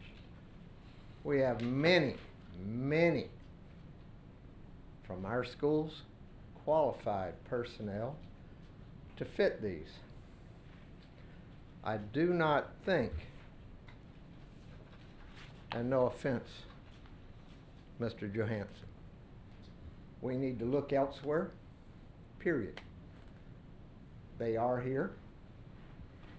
They just don't know the jobs are available till someone has been hired. I think it should be more available to the people. And I do think residency, I have to be running for city council. I have to be in District 1. Why should someone else not be required? So, that's it. Thank you. Thank you. Anyone else care to speak to this? There being none, back to us. Council, final comments? There being none, call the roll. Councilman Baxter. Yes. Councilman Stiltner. Yes. Vice Mayor Tremont. Yes. Mayor Burnett. Yes, 4-0. Brings us to resolution number 19-7. Resolution of the City Council of the City of Port Orange, Volusia County, Florida, adopting the city's investment policy, superseding prior resolutions, providing for conflicting resolutions, and providing for an effective date. Move to approve resolution number 19-7. Correct. Second. We have a motion and a second. Items on the floor for discussion. Who's presenting? That would be me, sir. Currently, You are? Jake Johansson, City Manager. He lives in the city. Resident of Port Orange. Thank you. Proper. We had a discussion in December about removing the council member from the investment committee, and most of the investment committee, all of the investment committee information, it's all informational. It's a debrief on the past year and quarter, and anything that the staff determines ought to be changed is brought to the council as a whole for you to decide on. So that brings it out in the sunshine. That allows everybody to speak about it, and it'll provide a little more latitude for our council, who, as time goes on, gets sent to many other boards and has many other requirements, a little more breathing room to take care of some of the other requirements the city asks them to take care of. So it's in the best interest of the city to get the elected official off this board. Okay. Questions, comments? Chase? No comments. Scott? Just a brief comment. Having served on that previous board, I can definitely say that the information that is discussed, and like Jay points out, a lot of it is provided in other ways. That is definitely a different level of understanding finance and investments and things like that, that if you don't have those set of credentials and that education and that experience, you're pretty much sitting in a room looking at a lot of stuff that it's very difficult to grasp. Although I will say that in the past, it was, my favorite part was right at the end, where Tracy would show us how things all checked out and balanced, and so, but that's all stuff that we get right here at the dais as well, and I'm sure we'll continue to get that. So I would definitely say that this is one that I think council, there's enough oversight and enough opportunities for us to have these discussions on the dais, as well as when the finance director will present to us, that having somebody actually sit to this board is not necessary. Drew? No, I'd agree with that. Okay. Anyone care to speak to this item? Anyone in the audience? If not, that's back to us. Any final comments, questions, council? If not, call the roll. Councilman Bastian. Yes. Councilman Stiltner. Yes. Vice Mayor Tremont. Yes. Mayor Burnett. Yes. 4-0. Alan, have a seat. I'm thinking at this point I want to do about a 7-minute recess, because we've got some involved items coming up, and council met for 2 hours prior to this meeting, and I want us fresh and ready to make some good decisions. So a 7-minute recess as of now.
back. What happened? Mr. Rosen. Good evening. Item 21, discussion regarding fire service fees. Let me read the summary if you don't mind. Sure. Just so that I can lay out the history of where we've been on the discussion.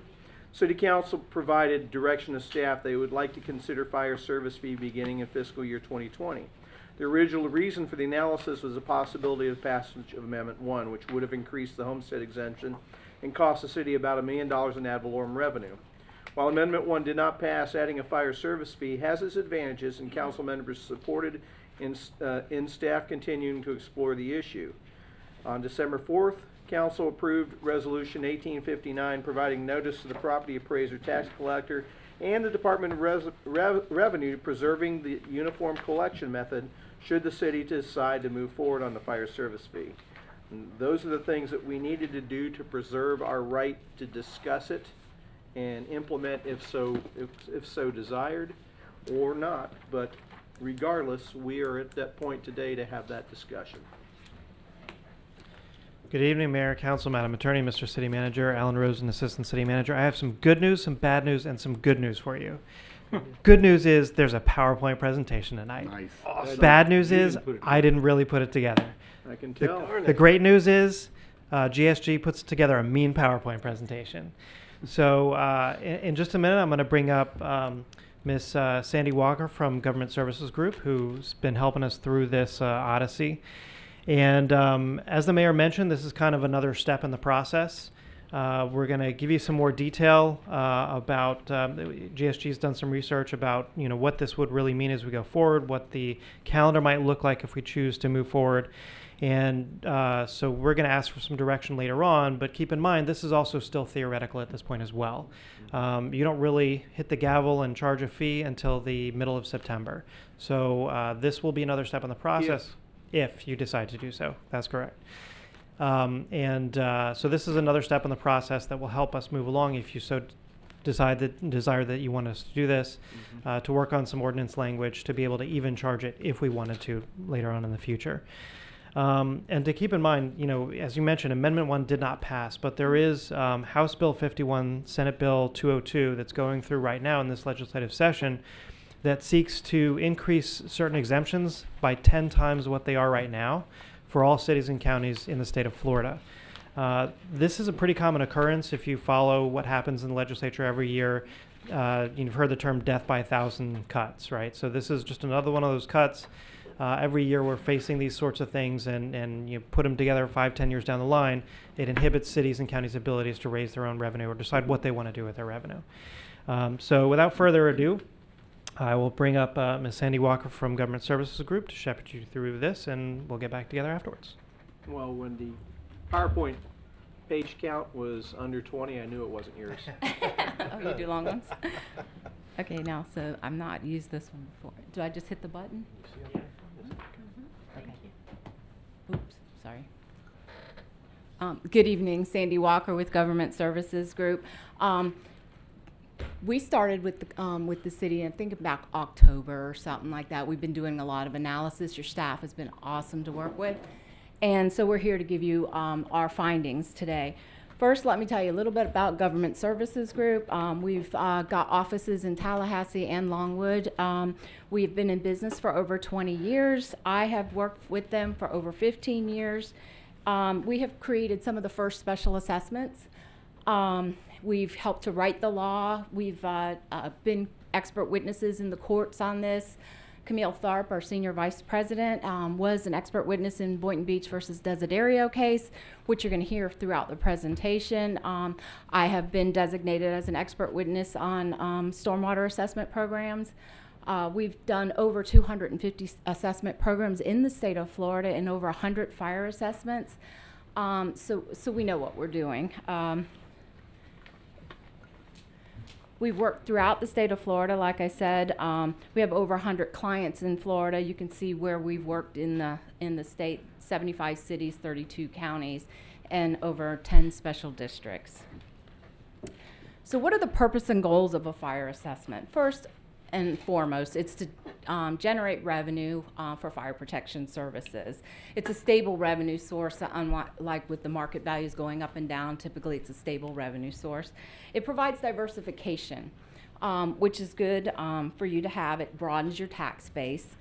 It provides an accountability because it's restricted funds. It can only be used for fire protection services, and it is more equitable than the tax base.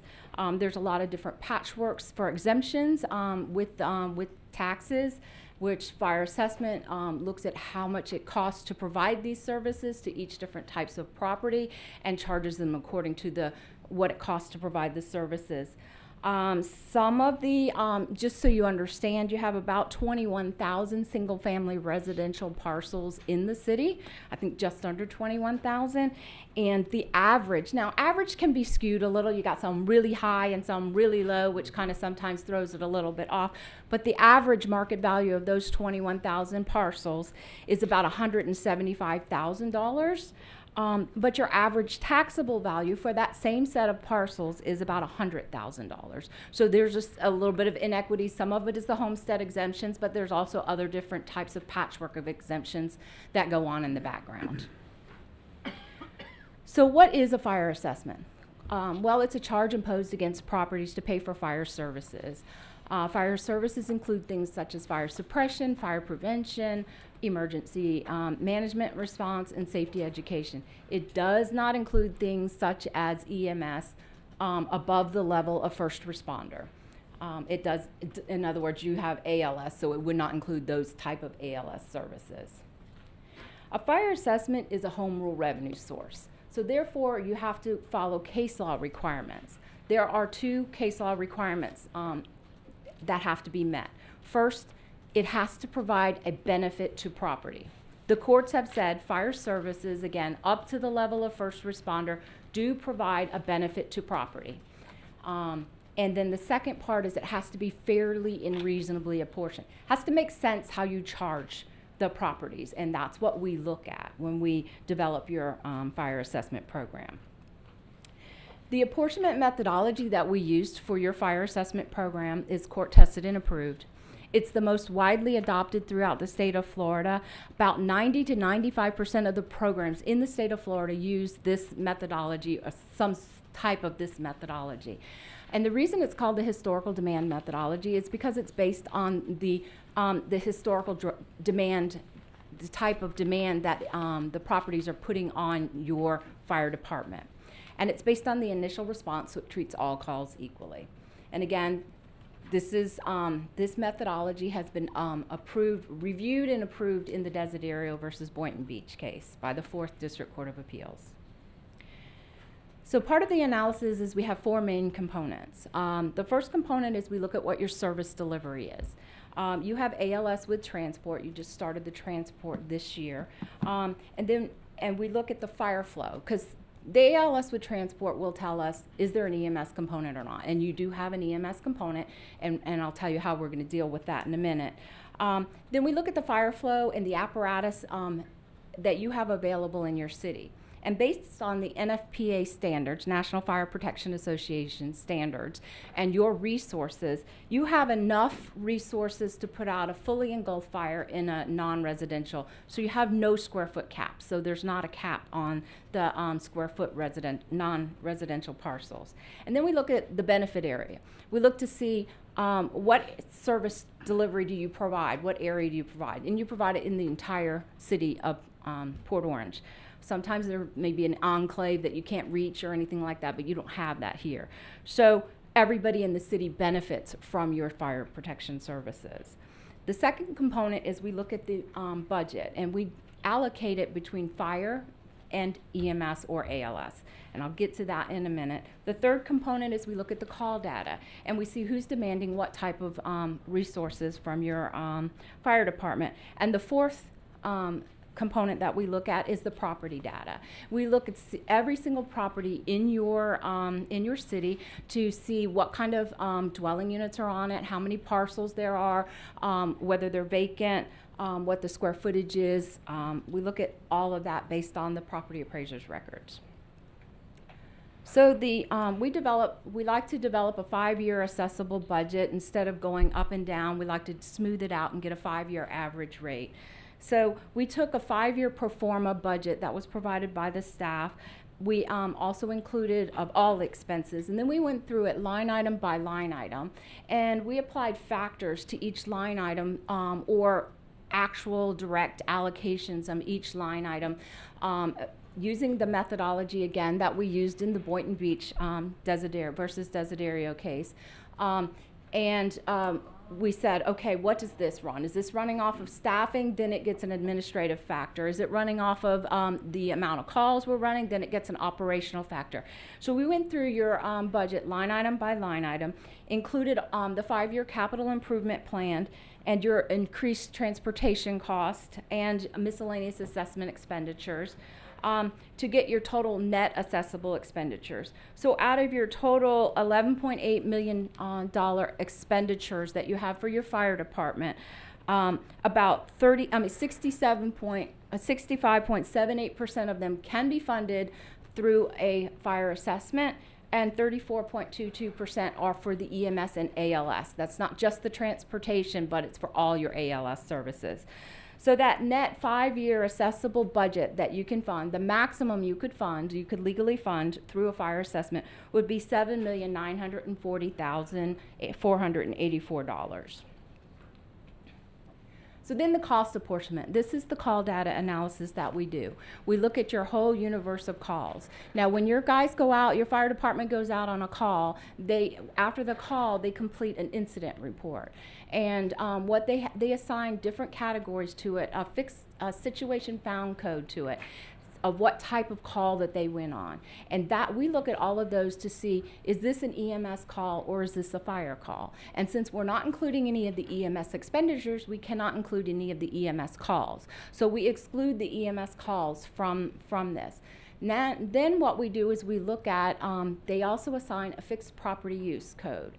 That tells us what type of property that they went to, whether it's a single-family residential house, multifamily, a commercial structure, fire, whatever kind of building that they went to, or vacant land.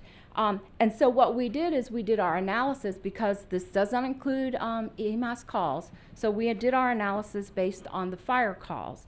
And so we also removed vacant land, because in a city situation, pretty much if they're going out to fight a fire, it's basically to protect the structures around it and not necessarily providing a benefit to that property. So we removed the vacant land, and we also removed the non-specific calls. Those would be calls of roadways, waterways, things like that that don't go to a specific type of property.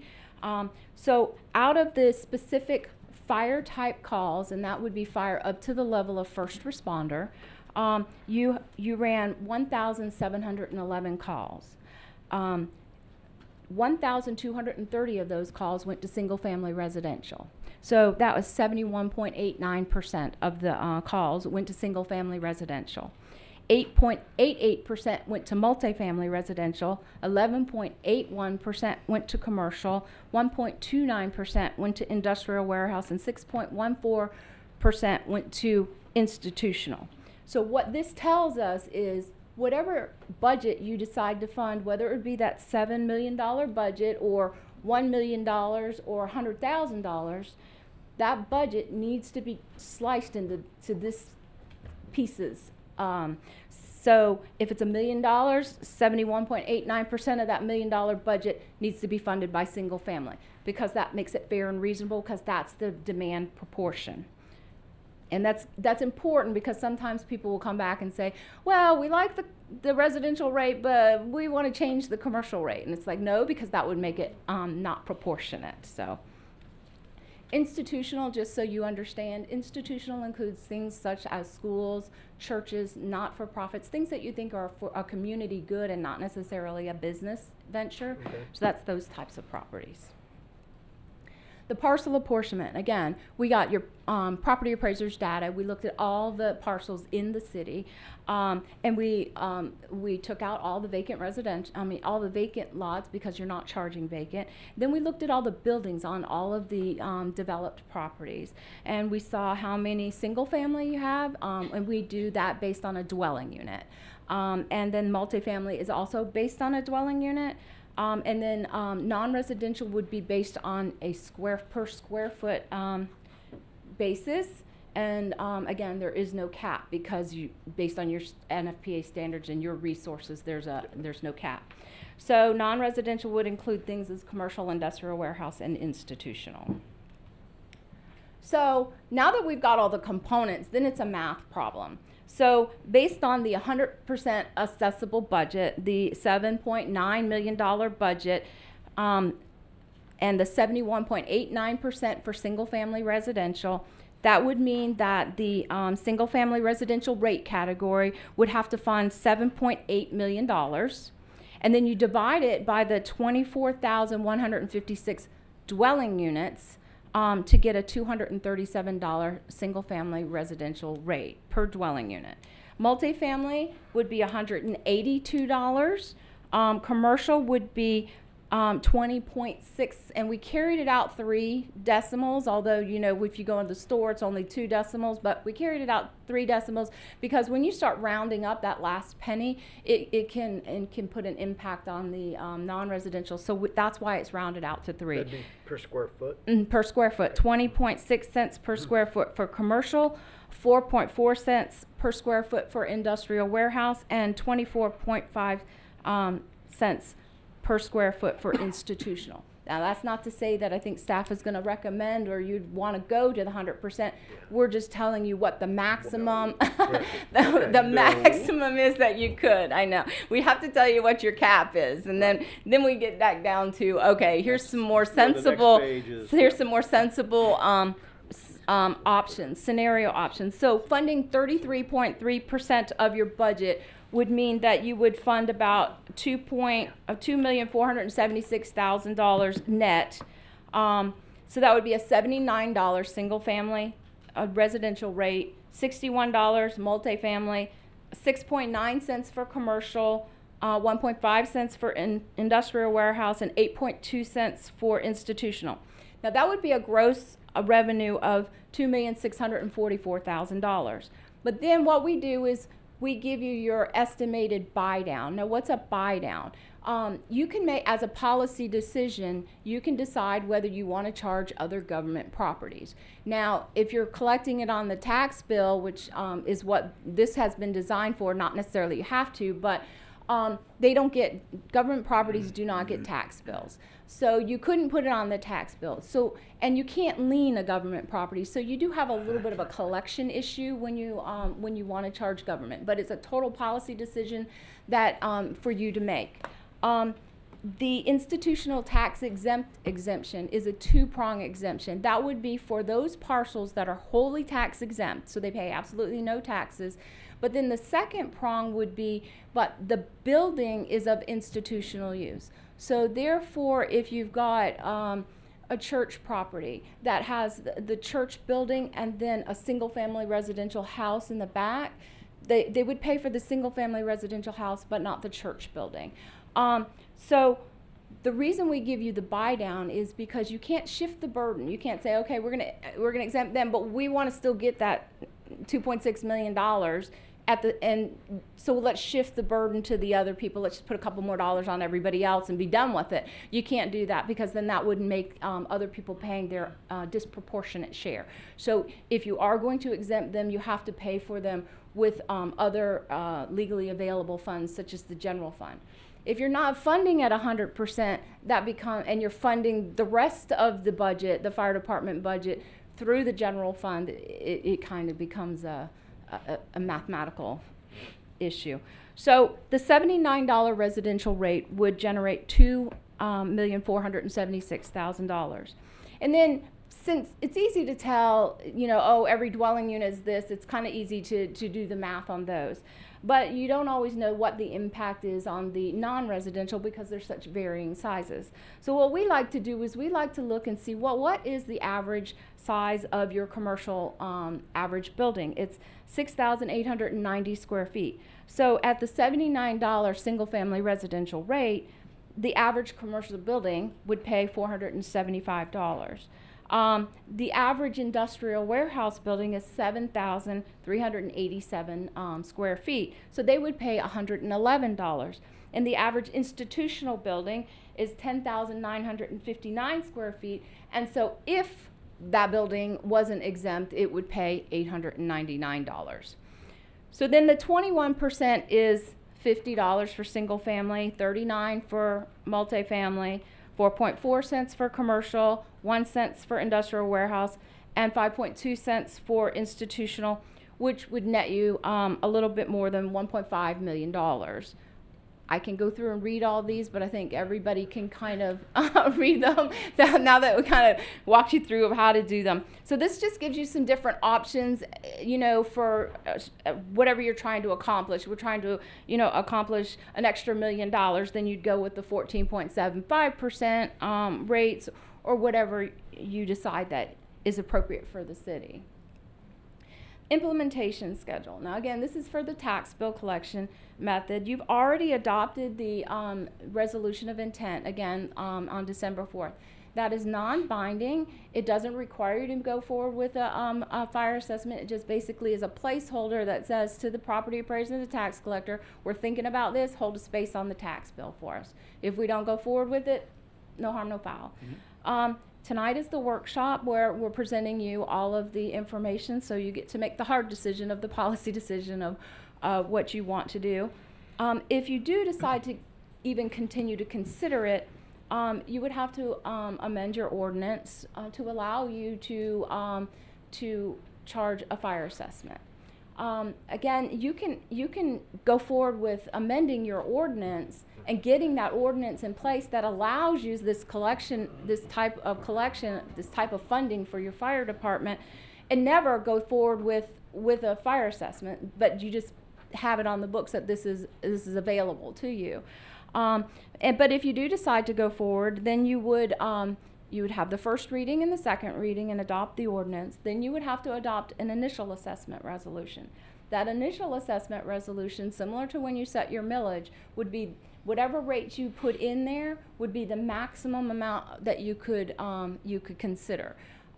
So, for instance, if you put a $50 rate in there and then you got no pushback, you came back at the final rate resolution, say, hey, nobody complained, we're going to 75. You can't do that, you know. So it would be. I don't like that way of thinking at all. But I'm just saying, you know, it's just to get my point across. Not that I'm thinking you'd do it or anything. No, we wouldn't. But anyways, so this is just the procedures that you go through. But you could also adopt a $50 initial assessment resolution and then decide to go to zero.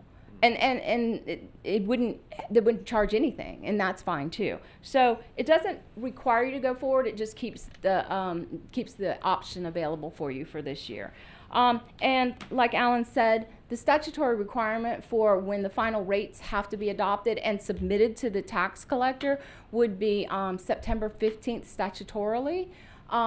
But since September 15th falls on a Sunday this year, it would fall back to September 13th because you don't get that grace period like you do with your IRS taxes.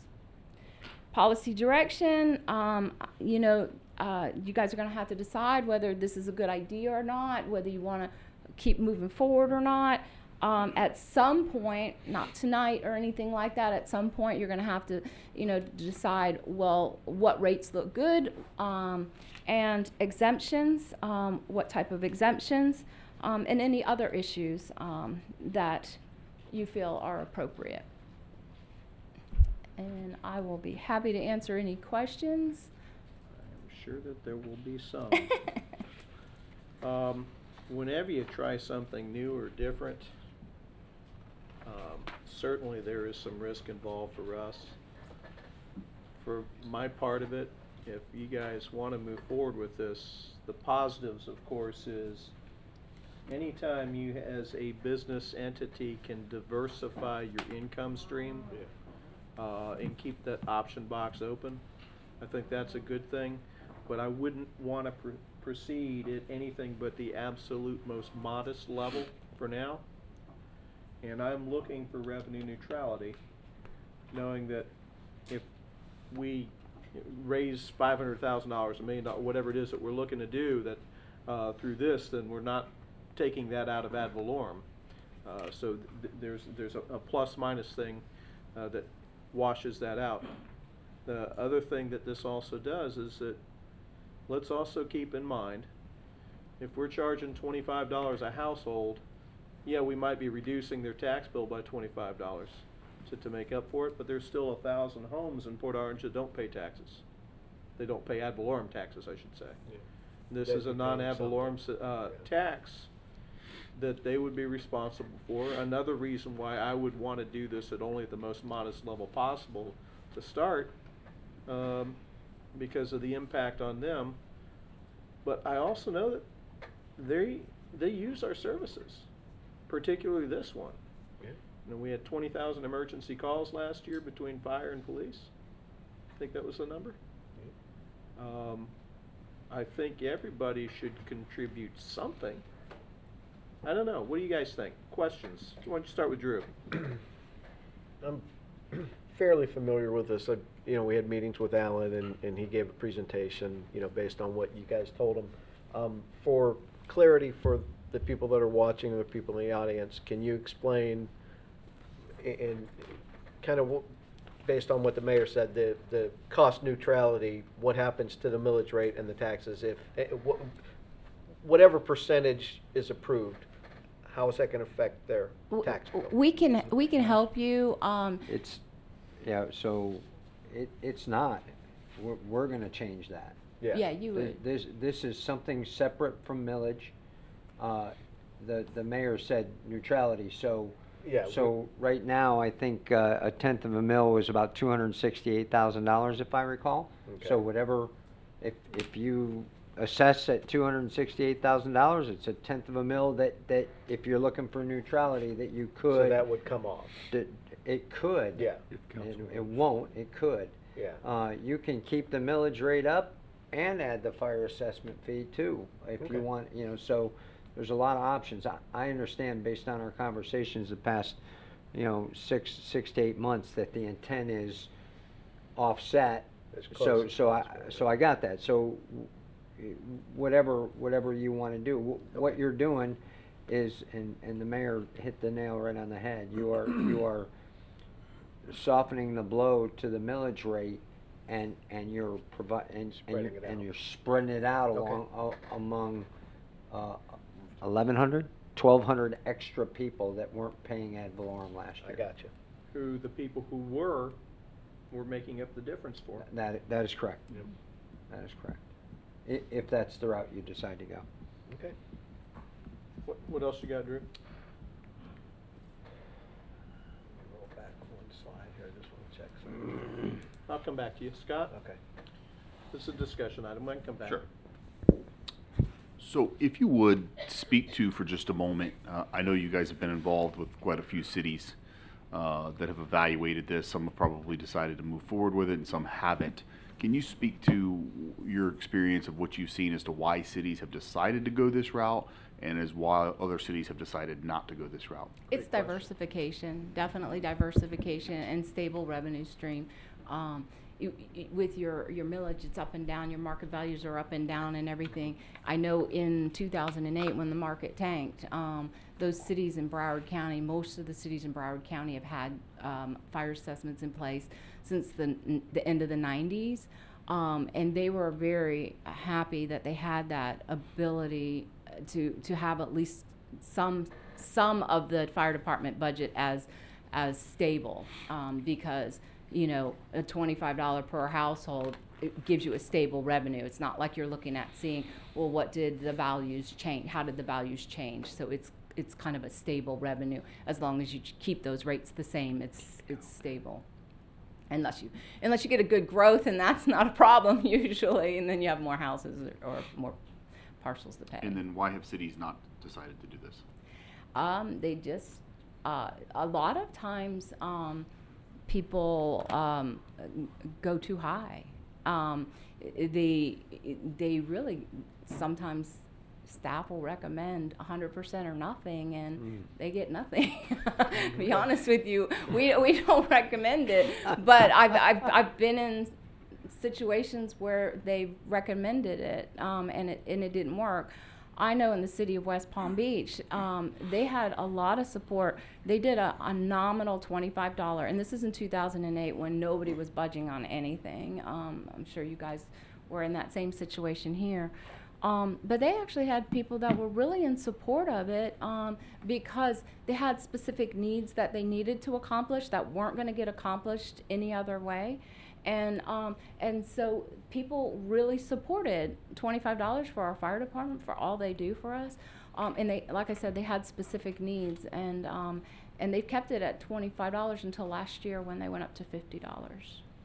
So it's just always a policy decision of deciding, you know, what's going to be best for your situation. And we do have some cities that do it revenue neutral, and when you do it revenue neutral, it's not it may be revenue neutral to the city, but it's not revenue neutral to each individual property owner. Right. That's something, that's why West Palm Beach went with a nominal $25 residential rate and didn't reduce their millage at all or anything like that. But there are a lot of them that do reduce the millage too. That's all I got for right now. Chase? Yeah, my positions stayed the same on this. I was interested in it last year when we were looking at Amendment 1 coming out. When that didn't pass, to me, in my mind, I lost interest completely. I appreciated the presentation. No problem. I enjoyed sitting down with you. I know you weren't making a sales pitch to me like Alan was. I'm kidding. No, I wouldn't accuse him of that. But I just, and I certainly see the merits of it, in the philosophy behind it. Diversification, put another tool in the box for revenue and collection. From a taxpayer perspective, though, they have a different mindset as looking at it as another way the government could take more money from me. That's how I see it as a paycheck-to-paycheck guy. So it's just one of those things where, we can lower the rate to offset this, but the rates are going to go back up, and we're going to be looking at increasing this rate at some point. So we're going to kiss me on one cheek and slap me on the other. And it is an annual decision, as you know, but it is an annual decision that gets made every year. It's not just like when you set your millage, it's an annual decision every year. So you're right, it can go up or it can go down, whichever. I don't rarely see it go down, I'll be honest with you, but. And I'm sorry. No, that's fine. But I understand the merits behind it. I really do. That's just my perspective on it. So. In a recession, our fire services do not decrease, but our general fund account will, by leaps and bounds. So, that fire service fee is a way to offset that ad valorem drop by keeping the millage the same instead of raising it. So that's why the diversified revenue stream is so important. Less so next year as it would be maybe 2 or 3 or 4 years down the line. When we can't afford GSG to come and tell you why it's a good idea. And another one is a lot of times it's because they want those people who. Everybody uses the service in the city, but not everybody pays for it. And so that is another one of the big selling points of some of the clients is that this gives everybody a little, they're paying a little bit for the services that they get, even if they're not paying everything that costs them. And that's my satisfaction as a taxpayer, right? That's why I want to entertain it myself, because I look at it as a taxpayer, there are 1,100 homes out here in this city that aren't paying for this service, but as a taxpayer, I have to pay a little extra to make sure that they're covered. Now, that's the balancing act for me because as mayor, because I know some of them, it might create difficulty simply asking for $30 where they're paying nothing, and for a lot of them, maybe not. It's just this is how they've chosen to live. they make a choice, and so be it. But at the same time, is it fair for the other 24,000 residents of my city to pay more because these homes don't? So that equity question is something I'm struggling with that. Well, but that's why I'm willing to entertain Right. this. Well, and another thing too, what the taxable value, while most people assume it has everything to do with the homestead exemption, it doesn't always. Like I said, your average market value is $175,000, but your average taxable value is $100,000 for the single family residential homes. So you have other things coming into play that save our home for those people. It's starting to level out a little bit, but for example, my parents own 2 houses in the city of Lake Worth. They have the house that we grew up in, 3,000 square foot with a pool, and then my dad bought the neighbor's house because it was so close he didn't want neighbors, and so my sister lived in it, and it was a small 2-bedroom, 1-bath, 1.5 bath house. He was paying more taxes on that house than he was the house that I grew up in. That was 3 times the size of it, and that was because of the Save Our Homes. So it wasn't because he can't afford it. It was because of the other tax benefits that he got based on that. And so sometimes when you start looking at that, it does, it's not necessarily because of, it might be just how long they've lived in the house, and so their tax base is so low that they're really not paying a whole lot. And it could be the value of the house too. I mean, there's a lot of different factors that go into it, so you'd have to look at it on a one-for-one basis. Before we go any further with this discussion ourselves, let's hear from the public. Anyone like to speak to this? Go. Come on. You're up. Hey, Mark Dickinson, resident of Port Orange. So thank you. Yeah, I think I was just doing the math. I'm bad at math. That's why I do photography for work. But it's there's a little bit of math in there. But a 2% increase on my taxes. I know that the city's not going to pull that millage down and offset it. It's another 2%, and I know we're going to get if it votes through, we're going to have another sales tax.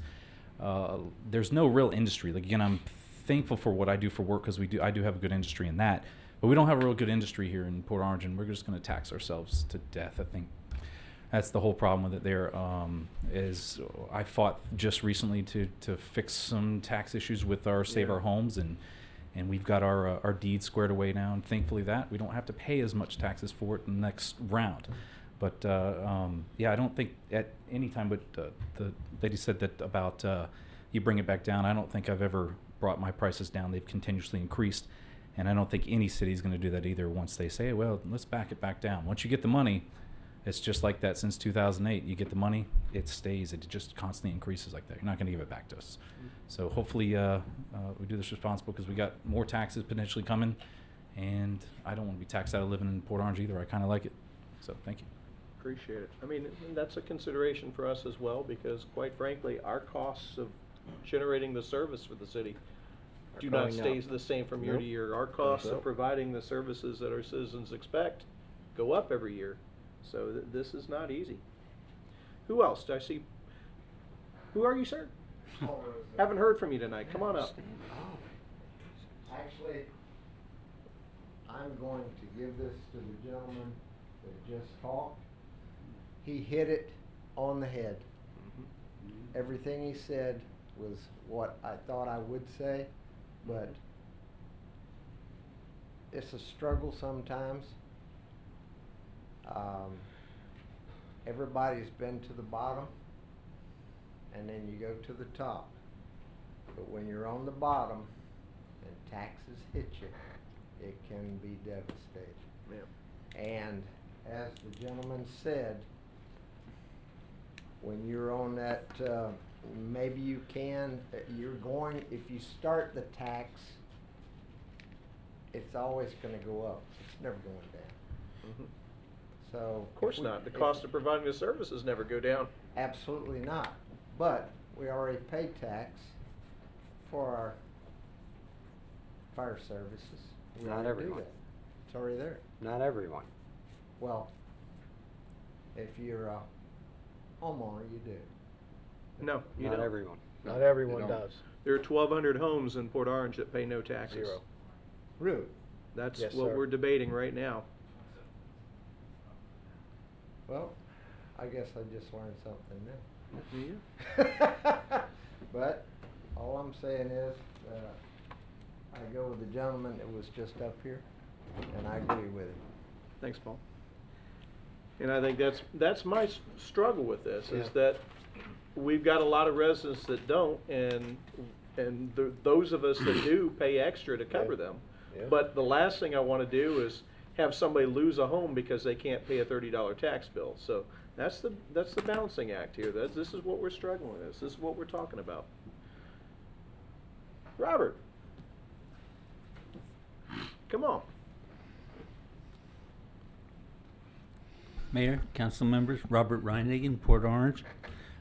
You know, equitable is in the eyes of the beholder, in the sense that the Save Our Homes, people voted for that, and so they consider that equitable. So it's a mixed bag. For me, I have a small concrete home, a cinder block home on a slab, and somebody else has a house that's a frame house. The possibility of that frame house catching on fire and causing a bigger burden on the city is much larger than my house catching on fire, because there's less to burn. So you know that frame house may take 2 units to come to put the fire out, and my house might only take 1. So the burden is not the same equitably. So anyway, consider that too. Thank you. Thank you. We'll send 2 to your house. We'll only send 1 truck to your house. Note to self: 1 truck for Robert. No, block home. No, it does raise the question of we have a fire department, 5 stations stationed throughout the city. There is a cost simply to have them available, whether they answer a call or not. Yeah.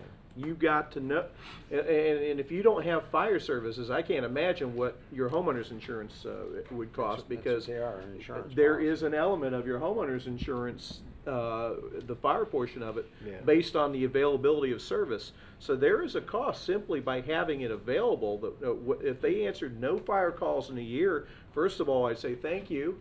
And second of all, we'd still have that cost simply to have it available in case we did. So are we talking about spreading this over 26,000 residences? Or are we going to spread it over 24,000+ residences like we do now? And have and those people pay more to make sure it's available to everybody? I think that's the crux of the question for me. And everybody here may look at it a little bit differently, but the equity part of this is do I ask everybody to pay $25, $30 a year? Yeah, and certainly we can make this revenue neutral. That's an important part of it. But do we make everybody pay that so everybody's paying something? I don't know. That's how I frame the question in my mind. You guys tell me what you think is important, because quite frankly, this is a discussion item. If this is something we want to move forward with, it'll come back to us in May for an ordinance, and we'll be making decisions then. And I'm sure we'll have a whole lot of people come let us know what they think then. And it could be a 4-0 vote no, or a 5-0 vote no. It would be a 5-0 vote at that point. But regardless, that equity issue, that's important to me. You guys tell me what's important to you, but let's get our questions answered tonight. Well, just for clarity, I want to clarify something that Robert said. Regardless if your house is stick, wood frame, or block, we're sending the exact same amount of firefighters to a fire in your house. Because you know, your block wall might not burn, but everything inside your house, virtually every item is combustible. Including Your the carpeting, your paint, the drywall, the wood. If you have a block house, your walls are wood framed inside. Your trusses are wood. Your decking is wood. Your shingles will burn. So you get the same amount of firefighters and equipment showing up, regardless of what your house is made out of. And basically, everything inside your home that's combustible, if the fire gets out of control, will burn. Let's put a bow on this, each of us individually. Questions or comments of staff or final comments? No, I mean, Alan covered this. You know, I spent a lot of time with him on it, and the GCS or GSG, CSG, and I kind of get where we're going, and I want to have the option. I'm not saying jump in and wholeheartedly and do it, but I think we need to have the option of doing something to help us with that revenue stream. Scott? This is definitely one of those topic areas that we probably could sit here for many, many hours debating and trying to evaluate and look at how things affect us individually as well as a community. And to Chase's point, we started looking at this conceptually because of what Amendment 1 could likely do and how that could impact the cities. But then it brought out a lot of other interesting issues as we started looking into this, and some of those have been very well discussed tonight. It's really interesting because there is a cost for every service in the city of Port Orange. Mayor Green used to have a great analogy talking about what do you get for how much you spend each day. And it's easy. Some people think, well, if it cost X number of dollars to have great fire services and EMT services, and you've got 26,000 homes in Port Orange, you spread that evenly across the 26,000 rooftops. That's just not how it works. That's not what's going on. And that's how you end up with 1,200 homes, rooftops, residents who don't pay anything in ad valorem taxes to cover those costs. And then you have other homes that pay substantially greater than what they view as their fair share to offset those costs that aren't being recouped by the residents. So therein lies a debate, and obviously, this is a mechanism that a lot of cities, I think, are looking at to say, maybe shouldn't everybody pay something, a little something, part of it. It still doesn't mean that you're not going to have more residents paying greater numbers of ad valorem tax revenue and others paying maybe that minimal $25 or $15 or $30 or whatever that number could be. But it does present a great discussion point to look at that and figure out what's the fairest way to do this. And I appreciate Jake's comments about what happens during times of recession. We've seen that. In fact, sometimes the cost to maintain the services go up while the ability to pay for those becomes more troubling and much more difficult. And you certainly see that, because then in those times you definitely have to face the reality of what services do we take away and what do we do without. We're still going to send 2 fire trucks to your house there, Robert, I promise you. And Robert brings a great point. Regardless of whether you live in a $50,000 home in Port Orange or you live in a $350,000 home, you are going to get the same response, the same services, no matter what you pay in ad valorem tax or a fire assessment fee, or you don't pay any at all. That's not going to change, that's for sure. And so, and they certainly aren't looking up when the 911 call goes in to see, well, how much did he pay? And is that a brick home or a wood home or any of that kind of stuff? So, we pride ourselves on trying to provide a very quality service across the board in Port Orange, and fire services are part of that. And this was, definitely in concept, our first look and discussion. Like Chase pointed out, really was in the face of what was going to happen with Amendment 1, because it really was going to flip that table that we've been looking at in concept of fairness and who's paying what and how much, and how do you still maintain those quality services that everybody in Port Orange, regardless of where you live, have become accustomed to having and relying on. And so it's really important. And there's a lot of information here, and I know this won't be fully decided upon tonight. Because there's been some good points brought up and some items to still be discussed and hashed out, and try to figure out what is the best interest now and what could the possibilities be in the future. So I appreciate the presentation by GSG and the amount of time that staff has looked into this, especially in the face of what we were looking at a year ago, and why the need was to look at this. And it definitely was the right decision and very prudent, I believe, for the council to initiate this so that we would have options, because we could have easily been sitting here today without options. and that would not have been very enjoyable at all. So. Chase? Go ahead. Yeah, so we talk a lot about being proactive, and we were not reactive, but not proactive on this when Amendment 1 came up. We were running parallel to it. This is an opportunity to be proactive for when that thing comes that we're not aware of, instead of being behind the 8 ball. I know Sandy gave us the graph that ended at 10.5%, but keep in mind, it can go less than that. You know, so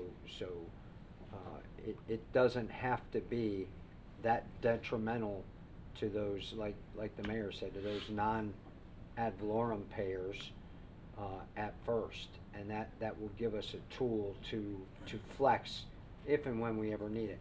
Ken Parker did this when 15 years ago, 12 years ago, and the answer was no then. Yeah, you might. Actually, it was less, because I know Right. Bob had asked him to take a look at Right. it at one point. So here we are again, and I'm not saying it's got to pass this time. Maybe the timing's not right, but here we are again. Had that passed back then, and we had a nominal fee, we would have been ahead of the 8 ball last year when that Amendment 1 comes up. There's no saying that Amendment 1 or something like it's not going to come this legislative session or the next. So. Just my 2 cents. Thanks. Chase? Now, what happens when we, suppose we did implement that, and say $1 million is raised? Does that mean the fire budget increases $1 million, or does that just mean we now have freed up $1 million in the general fund? It really depends on what you want to do as a council. It doesn't mean anything other than you've decided to charge more revenue in the form of a fire service fee for an additional $1 million. You could do a million things. You could lower your general fund revenue to counteract that and your budget stays flat. You could decide to recoup all that money and throw it into the fire service, the CIP. They always have trucks that they're going to need to replace. You could supplement that money from somewhere else and bulk up somewhere else and keep the fire budget where it is. So it's really up to you what you want to decide. And the point I was asking about that was because, again, when we first discussed this was, and I remember Bob and I were right here, and I remember the comment was dollar for dollar. Mm-hmm. I simply don't want to do that. So, I mean, really, go ahead. I'm sorry, if I could just interject, That's because fine. you're right. So when we were talking about the dollar for dollar, we were talking about dollar for dollar in the budget. It doesn't Correct. necessarily mean that Right. individually it would Right. be dollar for dollar, and I think that's Yeah, important. yeah. So because you will have some If it costs us $8 million to run a fire Right. department now, it's going to cost us $8 million Exactly, whether right. we do this or not. Absolutely. Well, and that's what my point was. If we didn't do it, I didn't want people to get the idea that fire is going to suffer now and lose anything just because we didn't pass that. That's my point from saying that. The question, before we give direction to staff, and I'm feeling like we want to at least continue to explore it, 2 questions that I want to try to settle tonight, because I think they may be no-brainers. They might not be. You guys might think differently. In government entities, if we start taxing other government entities, what's to stop the county from taxing our properties? So I don't know. That's why I think taxing the other government entities might not be a good idea. From a staff We already perspective, have we a- don't recommend. We already have a pilot here, don't we? Payment in lieu of taxes? Do we not have that already? There's that for certain agencies, but for fire service fee, at this point, we don't recommend implementing that for institutional agencies. For this one? Okay. And you can start it without that, and in the future, if you decide you wanted to throw those in there, you can throw them in there, but you don't have to. But we do recommend at this point not to charge, to exempt the institutional Are we agencies. in agreement with the staff recommendation on that? Yes. Yeah. The Jake, other one is that okay with you? institutional. Alan? We'll talk later. Okay. No, yeah, it's fine. Okay. Yes. Yeah, government is institutional entities. Apparently staff Churches and the like. concurs. They're grouped in that same group. Do we all, now, let me ask Tax council exempt. again, do we all agree with the staff recommendation on that? To not. To not? Yeah. Okay. Just want to make sure before we move forward, but that there's no question, that there is clarity. I'm not interested in implementing this fee on either of those. And keep in mind, as Sandy mentioned, you may have some institutional properties that have some non-exempt usage, like, is it called a rectory? Okay, thank you. If a church, pastor's house. Yeah, pastor's house. If a church, gives the pastor a house to live in as part of their, they don't make a ton of money, we'll give you a place to live. That use would not be exempt. They would be taxed on that as if they would. Property already pays taxes. Yeah, it should. And if no, it doesn't. Yeah, they're tax exempt. Okay. If a church rents out, let's say, part of its property to make revenue, I believe that portion of the property also would then fall under this fee as well. That portion of the property. Okay. Copy that. Jake, what do you need from us? Vote. I need a motion. Well, let's see. What would be our next step? Hold To on. Continue the. Yeah, the what staff is looking for tonight is just consensus We wanna to prepare an move ordinance forward. For consideration in May. Prepare an ordinance, and again, even if that ordinance passes, there's nothing to say that you then have to charge it on the back end. The other thing that we might do, GSG kind of clued us into, is there's a way to clean up, I believe, our ordinance to kind of do one overarching ordinance as opposed to different ones for each fee that we may charge. So. I'm looking for simplicity as much as is possible. Just to move forward. It would be if you wanted to implement a master services assessment ordinance to cover the umbrella of your stormwater, your fire, and any other assessment programs that may come into play later on. That would be what it would call. Let's do that later. Yeah, you don't have to decide that tonight. It's just an option. And, I'm looking at a $25 fee for a single-family residence, generating roughly $833,000 of revenue, which would have to be taken off the front end of ad valorem to make. But I mean, that's as modest as $25 a month for a property is for a fee. That's $833,000 in revenue. That's significant. Even if you exempt, even with the exempt, it's still $780,000. So, gentlemen, I would entertain a motion. Move that we, however, I move that we reserve the right to have this option. And instruct staff to prepare ordinance for our Proceed and consideration? prepare the ordinance, Yes, for yeah. consideration. That's your motion? Yes. May I have a second? And I'm sorry, just for clarity, that would come back to us in an ordinance In May? May-ish? May-ish. So that gives us between now and then to decide whether or not this is really something we want. Correct. Well, even if you pass the ordinance, it's not something you still have to do. It just preserves the ability for us to do it. Yeah. Okay. Do I have a second? Yeah, I'll give you a second. We have a motion and a second. Call the roll. Councilman Bastian? Yes. Councilman Stiltner? Yes. Vice Mayor Tremont? No. Mayor Burnett? Yes, 3-1. Thank you, Alan. Thank you, Sam. Her PowerPoints were shorter than yours, but man, they did pack a lot in there. Alan, I'd appreciate if you didn't pass on that buck next time. She was as good as she was. I still missed yours. Item 22. Items A and B.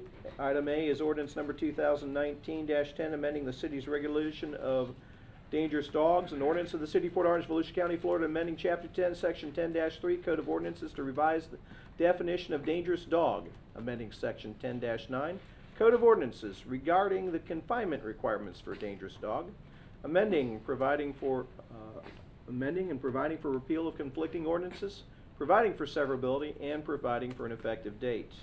Drew, pick me up on this one. I lost my screen. Move to approve ordinance number 2019-10. Second. And we also have as item B Thank you. here, Resolution 19-3, a resolution of the City Council of the City of Port Orange, Volusia County, Florida, establishing dangerous dog procedures for hearings, providing for repeal of conflicting resolutions, providing for severability, and providing for an effective date. Move to approve. Second. We have a motion and a second. The ordinance and the resolution for item 22 are on the floor for discussion.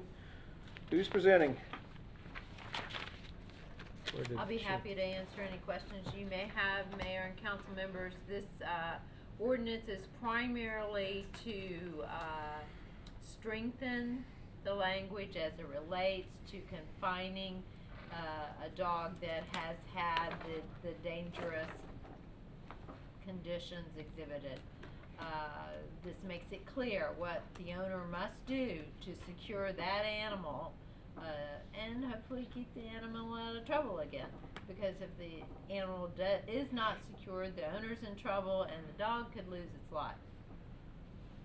Or other animal, whatever one gets aggressive. The other item that I think is of significance, and this kind of relates to how often this comes up, is of course we have a 3-member volunteer panel. We'd be going to a special magistrate. And if this panel's not meeting often, then it seems to me a magistrate could do the job. It is pretty tough to get that panel together. I think Jake has worked hard to be sure when we needed a panel, we were able to secure it. But we believe the magistrate will serve the city better and more efficiently. Well, I want expediency when it comes to distribution of justice. People shouldn't have to wait on something like this. Understood. And this puts us, if I'm not mistaken, reading it, puts us more in line with state law as well, right? Absolutely. Okay. Any other questions for Margaret? There being none, anyone here care to speak to this? I don't see any rousing chorus, so it comes back to us. Comments, questions, final? Nope. There being none, call the roll. On ordinance number 2019-10? Yep. Correct. Councilman Thank Bastian? you. Yes. Councilman Stiltner? Yes. Vice Mayor Tremont? Yes. Mayor Burnett? Yes, 4-0, and on the resolution, call the roll. Councilman Bastian? Yes. Councilman Stiltner? Yes. Vice Mayor Tremont? Yes. Mayor Burnett? Yes, 4-0 on both. Brings us item 23, approval of interlocal agreement to participate in the CARE program with Volusia County. May I have a motion for approval? So moved. Second. We have a motion, we have a second. The item is open for discussion. What do we got on this? That'll be me, Mayor. Maybe Welcome back. maybe with Chief's help there. Welcome back, Jake. Yes, thank you. About a year and a half ago, maybe 2 years ago, we started talking about transport for Port Orange due to the level of service that EVAC was providing not being up to the level of service that council wanted. We had a lot of conversations about and to county council. We invited county council members here. I know a few of them sat with Councilman Stiltner and Chief Fuston, watching a couple hours of the day. As a result of that, our council decided to get a transport with some caveats. One of those caveats is that that the closest unit response was a requirement. This interlocal agreement is the answer to that. It's called the CARE program. And there was a committee of about 10 people from around mostly eastern Volusia. There was a western Volusia person that kind of ducked in and out occasionally, who we all got together as a committee and crafted this program with the help from our chiefs. Chief Fuston helped me, and a couple others from the couple other chiefs. There's 3 city managers and some folks from the county.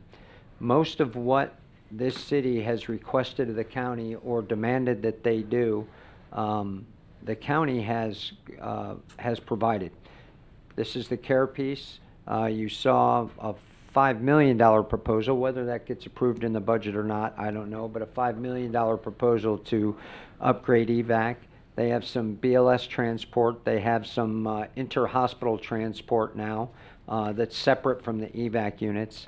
They're buying more trucks. They're redoing the way the West is taken care of out in the Osteen area. And they're doing a lot of the things that had been talked about right here on this dais. So on to this care agreement.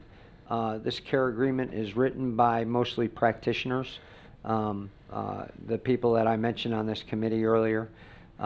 It meets all our needs. We understand the risk. We will be operating under the county's COPCN, and therefore obligated to follow their rules for the most part. We do that in many occasions, and this is one of them. One of the things you asked for was closest unit response. This is a coordinated closest available transport unit response using the automatic vehicle locator. Our unit will be placed into the program, and if our unit is the closest and the one that's available, it will get called. There are some stipulations in there, none of which are things that we disagree to. Units dispatched to working fire shall serve as the sole assigned transport unit. We must operate in shifts of not less than 12 hours and operate on a set weekly schedule, and that allows the schedulers and the system to work in coordination with each other. Okay. And that's just how we're starting.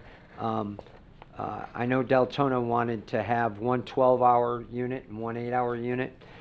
We weren't there yet, so we're demanding 12 hours, and we're gonna take a look in 9 to 12 months and maybe allow a little more flexibility. We just want to see how the system works. Collect some data. Yeah, we are. So all the rules set forth in the ILA that I think you all have read through or at least been briefed on are pretty self-explanatory. The one paragraph that brings the most risk is paragraph 9.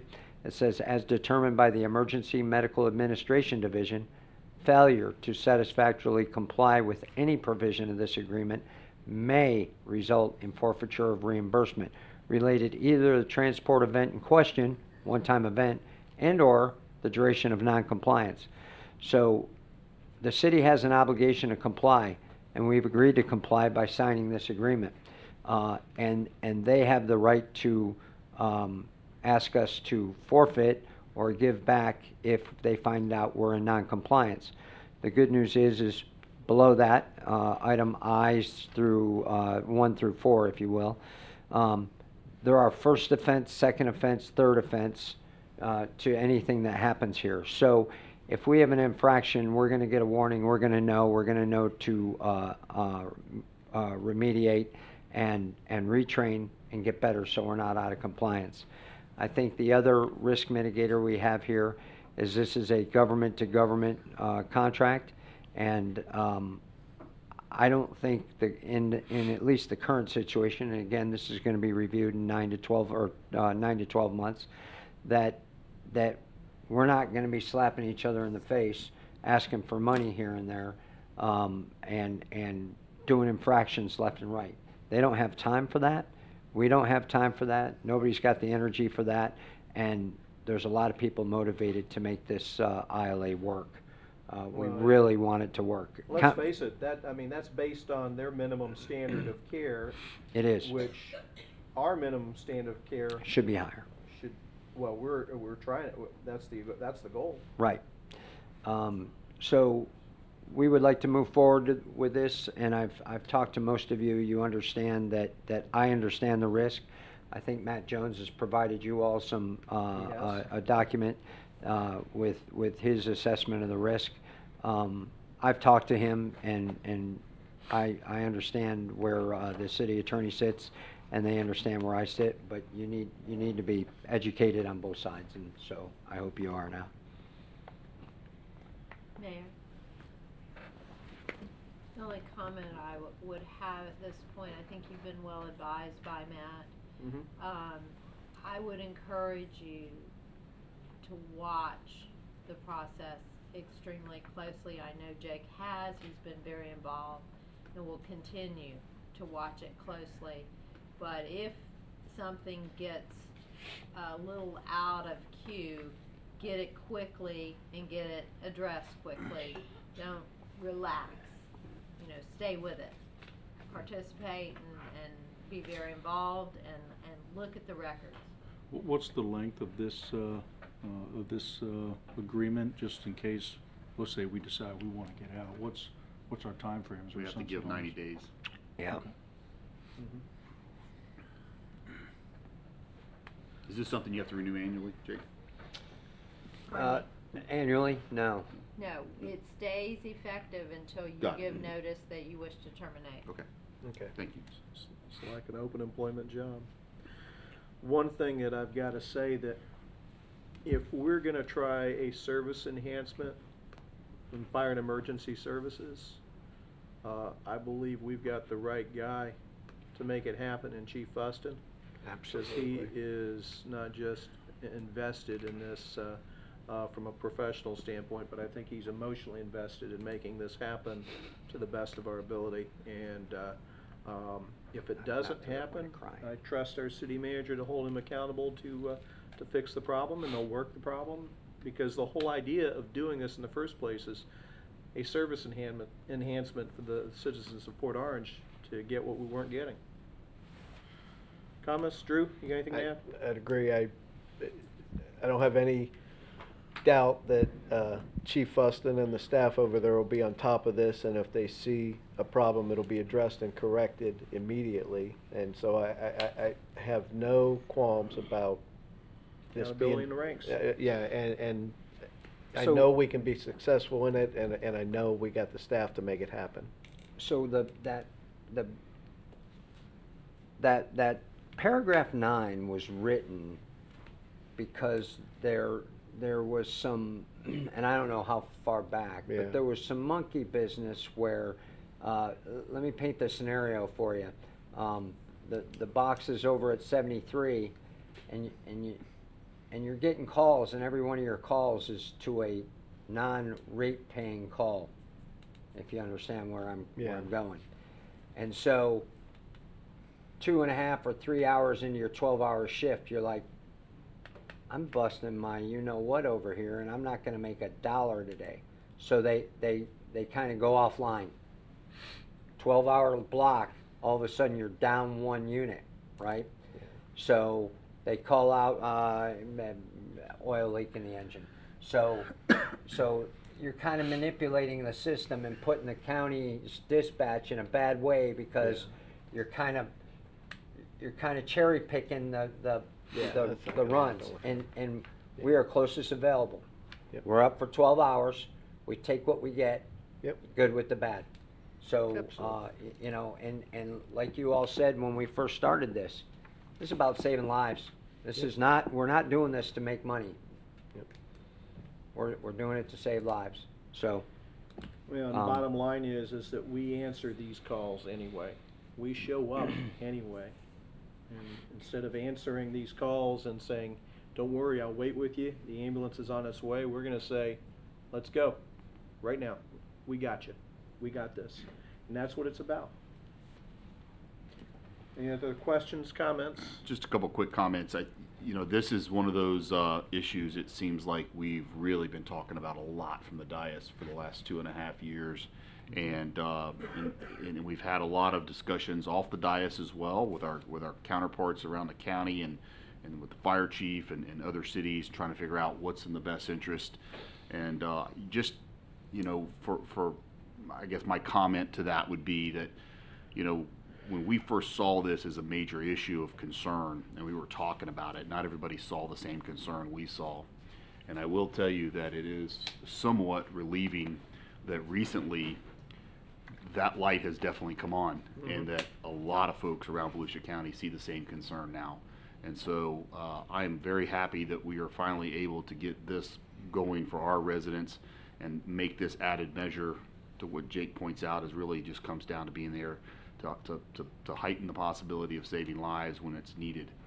But I also don't want to pass an opportunity to compliment and encourage the county and that what they're trying to do, and the recognition that there is an issue. There are issues, and they're not inexpensive ones. They're expensive, and they've got work to do. And so I applaud them. I encourage them. I'm relieved that they recognize it. I look forward to seeing how they shape up and rectify some issues countywide with the hospitals, the receiving process, the delay, the bed delays, all those different things that go into this. And I appreciate Jake's comments on this particular section, and that's fair. I mean, I think that that's fair and reasonable for the county to know that, you know, they're going to rely on us a little bit more, and they want to know that they can count on us. And we all know that that's never needed to be said, but that's okay that that's in writing that way. So, and I also appreciate Chief Fuston's time and effort and energy that he's put in this to get us to where we are today. For me, it was always about we had to have an agreement for closest unit response. It just did not make sense that we could ever have anything like this without that element in there. So I'm very happy to see that. Also, a compliment on the unit itself that the taxpayers have invested in. I think what a great job to find a demo unit in such great shape at a great price that is going to serve the residents here very, very well, and it's definitely going to be on a lot of life-saving scenes. So I'm ready to rock and roll on this one. Yep. Sounds good. Any other comments before we go to the public? Just, you know, I haven't been, I've been on the opposite end of this since day one. However, I certainly will support this. I know this was one of the many reasons that I was not in favor of it, because we didn't have closest unit response. And I can't figure out for the life of me why in 2019 we're just now starting this this concept. You know, I have full confidence in the chief and in his passion from day one, since I've never questioned the sincerity and the ability, nor the ability to do it. So now that we are in it, I do want it to be very successful, as I'm sure we will. So I give my support to this. Anyone here like to speak to it? I woke you up? Sorry. So Mark Dickens, resident of Port Orange. Yeah, great.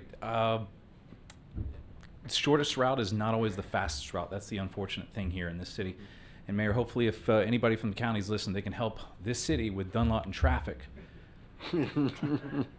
Because someone at Nova and Dunlawton may not be able to make it out to the interstate faster than someone from Deltona to that same location. I sold all my motorcycles because of the fact of traffic is no longer fun to ride, and getting hit by a car. I apologize. Being involved in a motor vehicle accident with my motorcycle was no fun. It's great to live in the city once again, but if the county can help that traffic, it will help that ambulance and that fire truck get there. So that's it. You sold your motorcycle, so are you wearing that helmet I had a couple the of wheel of your car? He just wears that to council meetings. Similarly to like some people's vehicles, they have a bunch of them. I had one motorcycle. Anyone else care to speak to Dunlawton this? State Road? There being none, back to us. Final comments. Being none, call the roll. Councilman Bastian? Yes. Councilman Stiltner? Yes. Vice Mayor Tremont? Yes. Mayor Burnett? Yes, 4-0. Comments, City Attorney? No comments this evening. Thank you. City Manager, I know you got something for us. Yes, I'd like council concurrence to demolish 3900 Halifax Drive. It's the haunted house on the corner of Dunlawton and Halifax there, or somebody said it was haunted. We had renters in there after we bought the property for approximately a year. They moved out in January 15th. The house is empty right now, and I'm afraid the longer it stays up, the longer it's going to become something we don't want it to be. It also sets it up for, sets the property up for better showing for sale. And so I think that's important. I'd also like your concurrence, if we can package it, to demolish the adult center annex, which is on the corner of Herbert and Halifax. It's in disrepair. It hasn't been used for about 6 or 7 months, and I'd like that demolished for the same reason. So with your concurrence, we'll go ahead and do that, following all applicable rules and regulations with demolishing old property. Do we need a motion for that? We do. Motion to demolish the said buildings by city manager. A second. We have a motion, and a second. Comments, council? I do. Let it rip. On the house. Yes, sir. To demolish it, is there a way to allow our first responders, police and fire to train maybe in it, and then I would maybe have imagine the fire so. department to burn it down? No. Can we do we cannot No. do live burns? No. Okay, because that would minimize the cost of demolition. Thank you. Okay. So, Those firefighters are, you know, you're supposed to put fires out, not start them. I know. So we have 2 or 3 places around town that Yeah. we're gonna attempt training prior to demolition. Giuseppe's, 3900. Okay. And possibly the annex.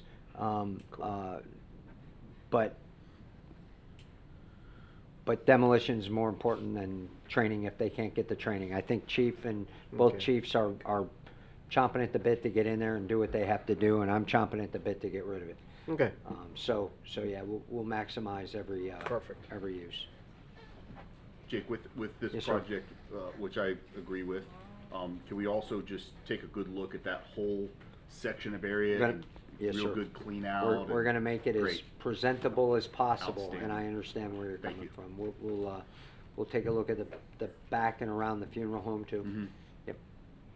Because this item is on the city manager's, and because we're bringing it up for a vote, it was on the agenda. I do want to give the public an opportunity to speak to it if they wish. There being none, back to us. Comments? There being none, call the roll. Yeah. Yes. Yes. Yes. Yes, 4-0. Jake, what else you got? That's enough. Yes, Did I- it is. Did I tell you I had something else? I don't didn't see think so. anything else on the No. agenda. I No, saw I'm that, good. though. I'm good.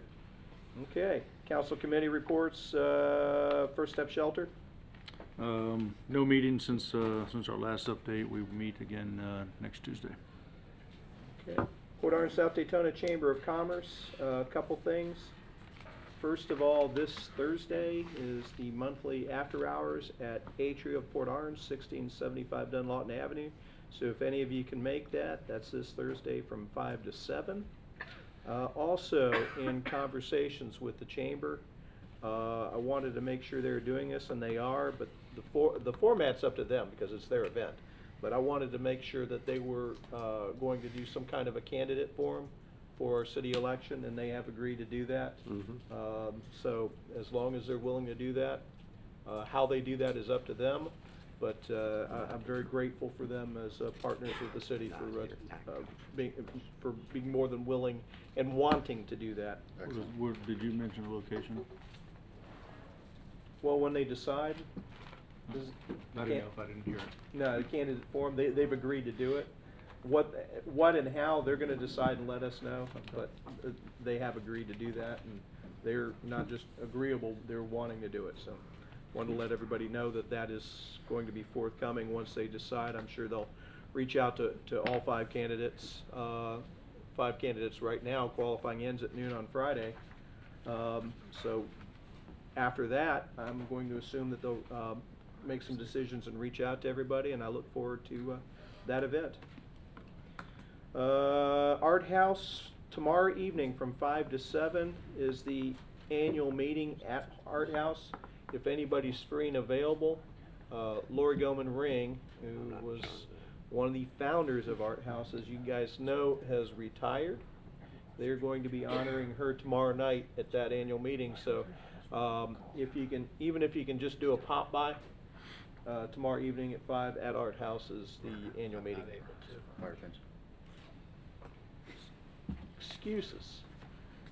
No, Excuses. I'm saying that you probably want me to make a mention of that since we had it yesterday. Oh, you want? Oh, I thought you were saying you had a fire pension meeting instead. I did, and since you brought it up, I just wanted to, since it was yesterday, I figured we'll go ahead, and that way Robin could take it off the agenda for the next time. Fresh in so your head. Fire pension board met yesterday. Obviously, was with all of the boards were the fourth quarter was not kind, but we're looking for better and future brighter quarters. When you're looking at the year averages and things like that, we're still doing well and on the right track. One of the things brought up that I did want to mention to council is I believe all of the pension plans have actually looked at bringing down their assumed rate of returns to something that I think is more conservative in line with what we've seen in the markets. And fire pension has been doing that as well, quite well actually, and that's showing positive results in the sustainability of the plan.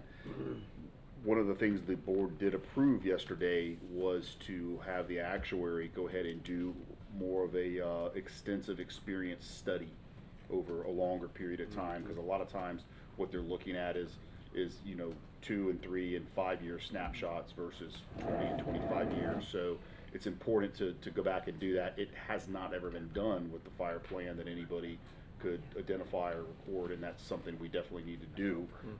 Because having been on a pension board back in the early 90s, I can tell you that really that's how you need to look and evaluate these things. So the reason I think that's important, and I want to make sure council's aware of that, is because in the future, if that assumed rate of return needs to continue to be adjusted in whatever direction, I think having that longer period of time is much more realistic for us to take a look at, and it's the right thing definitely to do as well.